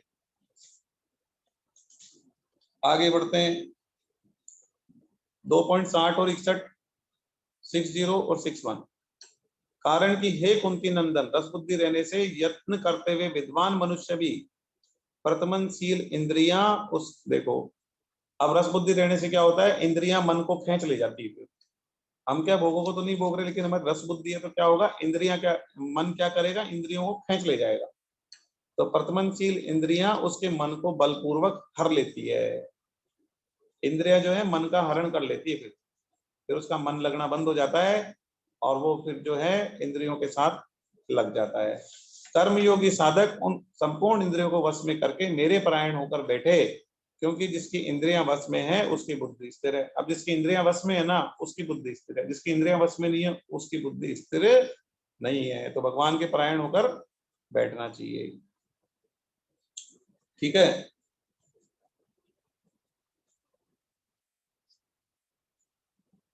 आगे बढ़ते हैं। एक इसमें प्रसंग है, वैसे बहुत सारे प्रसंग बीच बीच में आप उनको पढ़ना, प्रसंग से बहुत अच्छी मतलब स्टोरी है, लेकिन हम लोग क्लास में क्या बहुत ज्यादा नहीं ले सकते हैं। इसलिए नहीं ले पाते क्योंकि क्लास में हमें कोर्स भी कंप्लीट करना होता है। और स्टोरी इसलिए नहीं लेते कि स्टोरी तो आपको पढ़ते हैं वैसे समझ में आ जाएगी, स्टोरी तो स्टोरी होती है, इंटरेस्टिंग होती है, आप पढ़ेंगे जैसे ही समझ में आ जाएगा तुरंत। कोई चीज नहीं समझ में आए तो मेरे को व्हाट्सएप पे पूछ लो, फोन करके पूछ लो, ठीक है। तो स्टोरीज में कम लेता हूँ, लेकिन ठीक है, एक स्टोरी है वो ले लेते हैं यहाँ पर। ये प्रसंग है, देखिए पेज नंबर 79 पे, नीचे से थर्ड पैराग्राफ है। प्रसंग, भरतरी जी उज्जैन के राजा हुए हैं। एक बार गुरु गोरखनाथ ने उन्हें एक फल दिया। भरतरी जी जो थे उज्जैन के राजा थे, तो गोरखनाथ जी ने उन्हें क्या करा, एक फल दिया, और जिसे कोई खा ले तो चिर युवा बना रहेगा, और उसे फल को कोई खा लेगा तो वो चिर युवा रहेगा, मतलब युवा बन रहेगा वो। ठीक है, तो भरतरी जी ने उसे अपनी युवा रानी को, जो बहुत सुंदर थी, उसको दे दिया। तो भरतरी जी ने क्या करा, वो अपनी युवा रानी थी उसको दे दिया कि भाई ये बहुत सुंदर है तो ये युवा ही रहेगी तो बढ़िया रहेगी। रानी क्या है, सेनापति से प्रेम करती थी, और उसने छुपकर वो फल सेनापति को दे दिया। अब रानी सेनापति से प्रेम करती थी, उसने वो फल सेनापति को दे दिया। अब सेनापति क्या है, एक वेश्या से प्रेम करता था, तो उसने उस वेश्या को दे दिया। वेश्या ने सोचा कि राजा तो क्या है, भगवान का प्रतिनिधि है। राजा कौन होता है, भगवान का प्रतिनिधि होता है, और ये तो राजा बहुत अच्छा राजा है ना। तो ये यदि राजा यदि युवा रहेगा तो संपूर्ण राज्य का भला हो जाएगा। ऐसा अच्छा राजा नहीं होता है जनरली। भरतरी जी बहुत अच्छे राजा थे, बहुत प्रजा सुखी रहती थी उनके राज में। तो उस वेश्या ने सोचा कि एक काम करते हैं, फल तो राजा को दे देते हैं, तो राजा युवा रहेगा, और इतना बढ़िया राजा है तो ये प्रजा सुखी रहेगी, बहुत ही बढ़िया काम हो जाएगा। तो उस वेश्या ने क्या करा, वो फल राजा को दे दिया। अब राजा को फल देखकर राजा एकदम से सत्ते में आ गया कि ये फल वेश्या के पास कहां से आया। तो उसने पता करा, तो वेश्या से सारी बात जब उसको पता चली, तो उन्हें सारे विषयों से वैराग्य हो गया, तुरंत वो वैराग्य हो गया उनको। और उन्होंने वैराग्य शतक की रचना की। वैराग्य शतक एक टीका है, एक किताब पुस्तक लिखी उन्होंने, वैराग्य शतक की रचना की, जो साधकों के लिए अमृत स्वरूप है। और इससे पहले उन्होंने श्रृंगार शतक और नीति शतक की भी रचना की थी। श्री भर्तृहरि जी कहते हैं कि विषयों की प्यास विषय भोगों से कभी नहीं बुझ सकती। विषयों की प्यास कभी भी विषय भोगने से नहीं बुझ सकती। अरे बुझ सकती होती तो अब तक नहीं बुझ जाती क्या। आप जो भी विषय भोग रहे हो, वो आप इतने साल से भोग रहे हो। मान लो कोई व्यक्ति को रसगुल्ला खाना बढ़िया लगता है, और वो पिछले 20 साल से रसगुल्ला खा रहा है, तो अब आज क्या रसगुल्ला खाना खराब लगने लग गया क्या उसको, अभी अभी रसगुल्ला आ जाए तभी खा ले हो, बहुत बढ़िया लगता है उसको। तो क्या रसगुल्ला खाते खाते खाते खाते क्या रसगुल्ला खाने की आदत छूट गई क्या, पॉसिबल नहीं है। तो किसी भी भोग को आप भोग रहे हैं, ठीक है, तो उससे कोई आपकी जो है, उससे भोगने से आप भोगों से निवृत्त नहीं हो सकते। हमारे शास्त्र बिल्कुल स्पष्ट कहते हैं, विषयों को भोगने से भोगों से निवृत्त नहीं हो सकते। विषयों को छोड़ने से ही, विषयों का त्याग करने से ही आप उनसे निवृत्त हो सकते हैं। आप ये सोचो ना कि मैं अच्छा एक काम करता हूँ और रसगुल्ले खा लेता हूँ तो बस ठीक है, फिर मेरा मन भर जाएगा, तो मेरे रसगुल्ला खाने की आदत छूट जाएगी। नहीं, आप रसगुल्ले का त्याग जिस दिन से करना शुरू करोगे ना कि नहीं खाना मेरे को, उस दिन से छूटेगी आदत, तो खाने से नहीं छूट सकती। ये खा लूंगा तो मैं संतुष्ट हो जाऊंगा और मेरी आदत छूट जाएगी, ऐसा नहीं होगा। और ऐसा होता तो अब तक हो जाता ना। आपने जो भी विषय अब तक भोगे हैं तो छूट गए क्या उनसे। जो भी मिठाई आपको अच्छी लगती है तो वो हो गई क्या निवृत्ति, नहीं हुई होगी। क्यों, क्योंकि हमने छोड़ी नहीं, हो त्याग नहीं करा उसका। तो कोई भी चीज जब तक त्याग नहीं करें, विषयों को भोगने से कभी भी प्यास नहीं बुझने वाली है, बल्कि भड़कने वाली है। लिख लो, आप नोट कर लो, अंडरलाइन कर लो। अंडरलाइन कर लो, विषयों को भोगने से कभी भी, विषयों को भोगने की प्यास नहीं बुझने वाली है, ये स्पष्ट लिखा हुआ है इसमें। तो भरतरी जी कहते हैं कि विषयों की प्यास विषयों को विषय भोगों से कभी बुझ नहीं सकती, क्योंकि भोगों का तो अंत नहीं आएगा, बल्कि हमारा ही अंत हो जाएगा। भोगों का कोई अंत नहीं आएगा कभी भी, हमारा ही अंत हो जाएगा। भोगों को भोगने की इच्छा, तृष्णा जवान ही बनी रहेगी। हम क्या तप करेंगे, तप ही हमें तपा देंगे। काल को हम क्या बिताएंगे, हम ही बीत जाएंगे। ठीक है, मतलब हम खत्म हो जाएंगे, लेकिन भोगों की इच्छा खत्म होने वाली नहीं है। अरे लोभी मनुष्य कैसा होता है पता है आपको? लोभी मनुष्य ऐसा होता है कि उसको क्या होता है ना, लोभ होता है पैसे का। तो उसको क्या हुआ, 1 लाख मिल गए तो उसको लगेगा 5 लाख हो जाए, 5 लाख मिल गए तो उसको लगेगा करोड़ मिल जाए, 1 करोड़ मिल गए तो उसको लगेगा 5 करोड़ हो जाए, 5 करोड़ हो गए तो उसको लगेगा 100 करोड़ हो जाए। अच्छा 100 करोड़ हो गए तो उसको लगेगा कि अरे दुनिया की दौलत और मिल जाए मेरे को, तो उसको और मिल गई, तो वो इंडिया का सबसे धनवान व्यक्ति बन गया। फिर उसको लगे यार इंडिया का बन गया है तो नहीं नहीं नहीं, मैं तो ये क्या आसपास के जो पूरे एशिया का बनूंगा मैं तो। एशिया का बन गया, फिर उसको क्या है, नहीं नहीं मेरे तो संसार का सबसे धनवान, चलो संसार का सबसे धनवान व्यक्ति बना दिया ना, तो उसको लगेगा अच्छा संसार का तो खूब पैसा आ गया। अच्छा अब ये पृथ्वी का तो मैं बन गया, अब जैसे दूसरे ग्रह पे भी तो देखें, कोई उस पे भी होने चाहिए हीरे जवाहरात, या उस पे भी बहुत धन होगा, तो दूसरे ग्रह पे चलते देखें वहां पे क्या है, वहां का भी मेरे को धनवान बनना है, तो कोई अंत नहीं है ना, कोई अंत नहीं है। ऐसे हमारे शास्त्रों में लिखा है, इसकी उस एक्सप्लेनेशन में आता है किताब में, आगे पीछे मिल जाएगा कहीं। ऐसे ही जो कामी व्यक्ति होता है, काम वासना भरी होती है, तो उसमें क्या है, उसको एक स्त्री मिल जाए तो उसको वो लगता है 2 3 मिल जाए, 3 मिल जाए तो 5 हो जाए, 5 हो जाए तो 50 मिल जाए, 50 मिल जाए तो 100 मिल जाए। अच्छा इंडिया की मिल जाए तो रसिया की मिल जाए, अमेरिका की मिल जाए, फलाना की मिल जाए, ठिकाना की मिल जाए, और फिर सब। अच्छा संसार की स्त्रियां तो हमने सब देख ली कैसी होती हैं। अच्छा अब ऐसा है दूसरे ग्रह पे स्त्रियां कैसी होती होगी यार, यहाँ से सुंदर तो नहीं होती कहीं, अच्छा यहाँ से सुंदर होती तो वो भी चाहिए आपको, तो कोई अंत नहीं है ना। फिर ग्रह कितने हैं, ग्रह तो करोड़ों हैं, तो कोई आप कोई सीमा नहीं है किसी भी चीज की, तो भोगों को भोगने से कोई, तो कामी है, लोभी है ना, ये जो अंत नहीं है, कोई अंत नहीं है, बल्कि बढ़ेगी आपकी इच्छा। जितना आप भोगों को भोगोगे ना, उतनी तृष्णा जवान होती जाएगी, यह स्पष्ट लिखा है, भरतरी जी स्पष्ट कह रहे हैं। चलिए, तो अब क्या क्या करें, तरीका क्या है? देखो मैं आपको एक बहुत बढ़िया चीज बता रहा हूँ, यहाँ पे लिखा भी है और हम समझते भी जब भगवत गीता पढ़ते हैं। हमारी जो इंद्रियां है ना, उनको क्या है ना, इनसे छुड़ाना बहुत मुश्किल है, बहुत ज्यादा मुश्किल है। तो इसका तरीका क्या है, इनको क्या है, हटाना तो मुश्किल है, लेकिन इनको मोड़ना आसान है। इंद्रियों को भोगों से हटाना तो मुश्किल है, छूटेंगे नहीं वो, और इनको मोड़ना आसान है। मोड़ दो आप, तो मोड़ के क्या करो, भगवान की तरफ लगा दो आप, तो मुड़ जाएंगी वो, उस तरफ मुड़ जाएंगी, तो उधर चली जाएंगी वो, बस उधर चल गई, आपका उद्धार हो जाएगा। आप रोक के बैठोगे ना कि मैं सारी इंद्रियों को दबा लूं, इच्छाओं को दबा लूं, तो दबेगी नहीं, वो भड़क जाएंगी, बल्कि थोड़े टाइम तक रुकेंगी, 1 महीना 2 महीना 4 महीना 6 महीना, फिर भड़केंगी एकदम से। तो आप दबाओ मत, मोड़ दो, किधर की तरफ, भगवान की तरफ मोड़ दो। आगे यही तो आ रहा है, राजा अम्बरीश अपने मन बुद्धि और इंद्रियों को भगवान की सेवा में लगा देते हैं, जिससे उनका मन एक क्षण के लिए भी विचलित नहीं होता है। रस बुद्धि रहने से इंद्रिय इतनी बलवान हो जाती है कि मन बुद्धि को भी अपना अनुगामी बनाकर हमारा पतन करा देती है। इसलिए हमें बहुत सावधान रहना चाहिए। रस निवृत्ति के लिए, इंद्रियों का संयम करने के लिए ABCD फार्मूला दिया हुआ है, पेज नंबर 79 पे नीचे ABCD फार्मूला है। ABCD फार्मूले को अपनाएं तो हम इंद्रियों के रस से मुक्त हो जाएंगे, भोगों से मुक्त हो जाएंगे। ABCD का फार्मूला क्या है? A for association with devotees, मतलब हम किसका, शुद्ध भक्तों का संग करें, भक्तों के साथ उठे बैठे, तो वो क्या करेंगे, वो भगवत चर्चा ही करेंगे।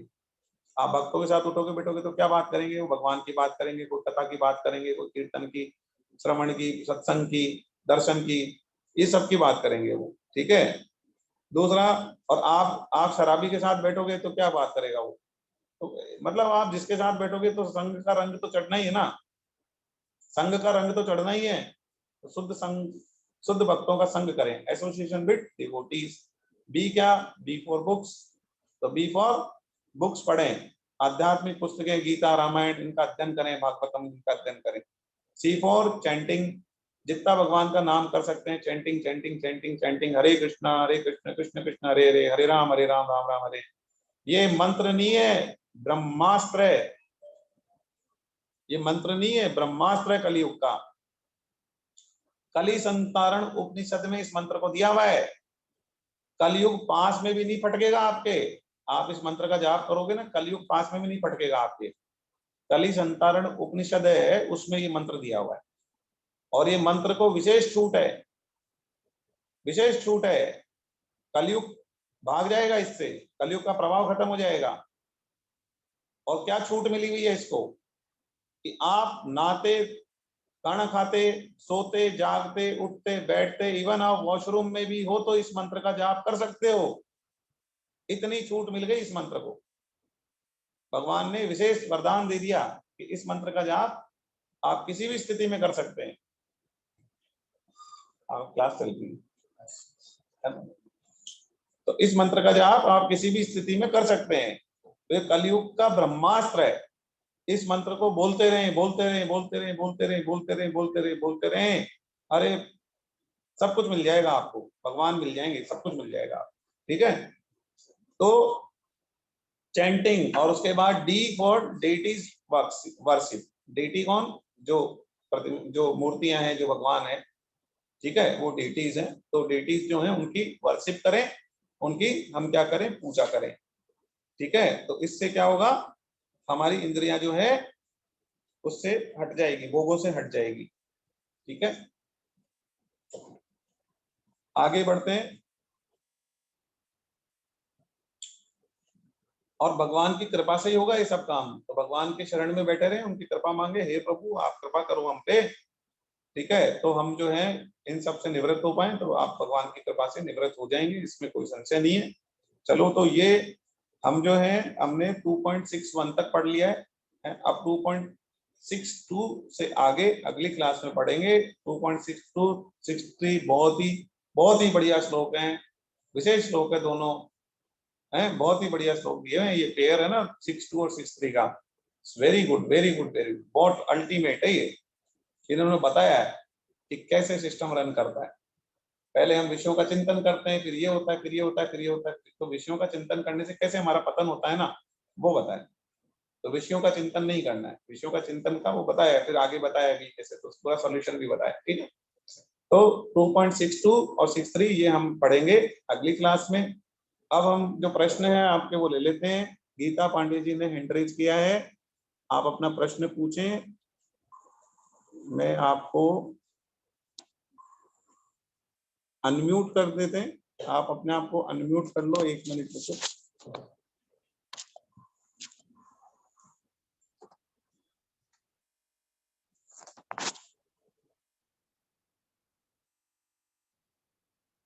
आप अनम्यूट कर पा रहे हैं क्या अपने आप को? अच्छा, चैट में लिख दो आप एक बार।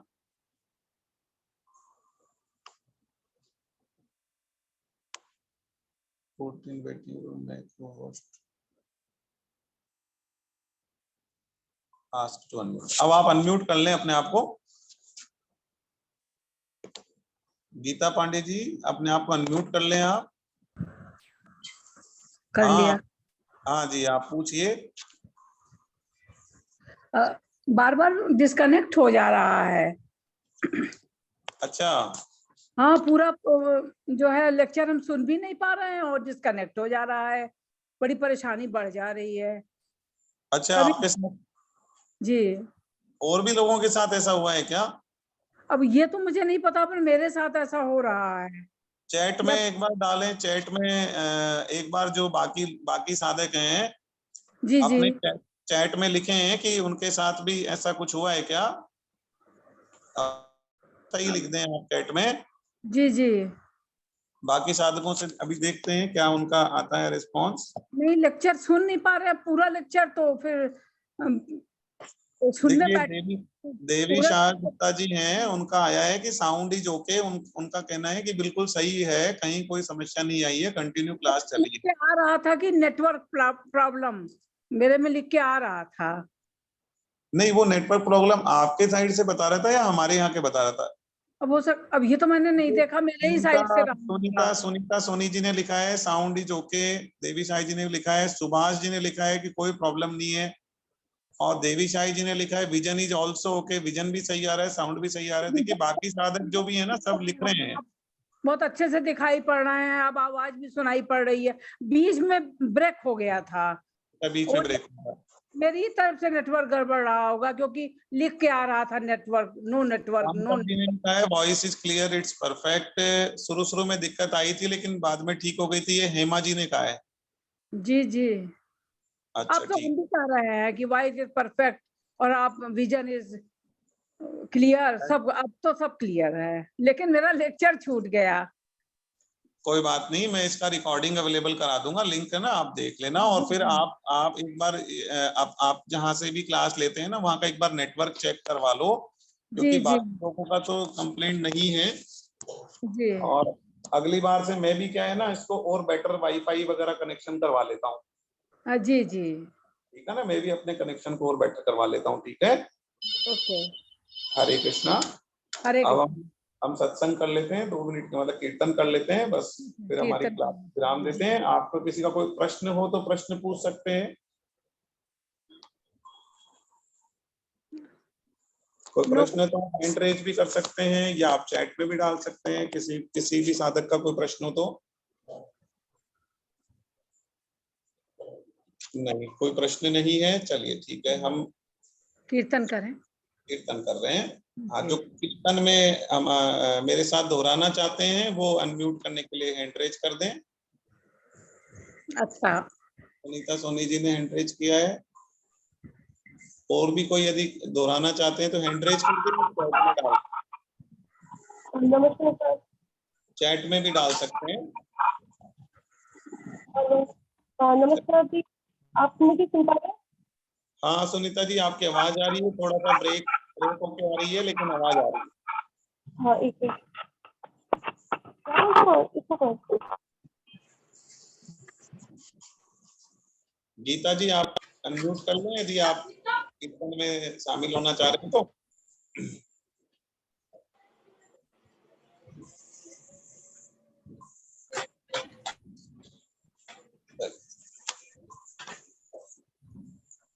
राधे गोविंदा भजो राधे भजो राधे गोविंदा। राधे राधे गोविंदा भजो राधे भजो हे राधे गोविंद। गोविंदा। राधे गोविंदा भजो राधे गोविंदा। राधे गोविंद भज। राधे गोविंदा भजो राधे गोविंदा। राधे गोविंदा भजो राधे गोविंदा। राधे गोविंदा भजो राधे गोविंदा। राधे गोविंदा भजो राधे भजो राधे गोविंदा। राधे गोविंदा भजो राधे भजो राधे गोविंदा। राधे गोविंदा भजो राधे भजो राधे गोविंदा। राधे गोविंदा भजो राधे भजो राधे गोविंदा। हरे कृष्ण हरे कृष्ण। हरे हरे हरे। संकीर्तनम यस्य नाम संकीर्तनम यस्य सर्व पाप प्रणाशनम सर्व पाप प्रणाशनम। सर्व पाप प्रणाशनम सर्व पाप प्रणाशनम। प्रणामो दुःख शमनस्तम नमामि हरिं परम। नमामि हरि प्रियम। नमामि हरि परम।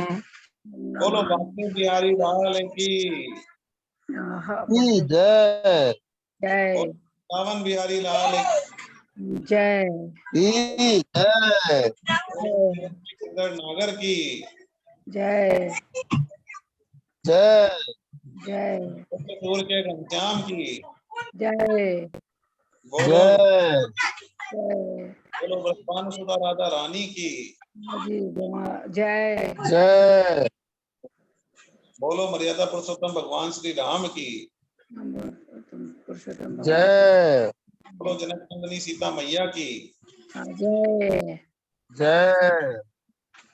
बोलो चैतन्य महाप्रभु की जय जय बोलो सभी संतों की, जय जय बोलो सभी भक्तों की, जय जय बोलो अनंत कोटि वैष्णव वृंद की। जय जय हरि बोल हरि बोल हरि बोल हरि बोल। हरि ओम हरि ओम हरि ओम। अरे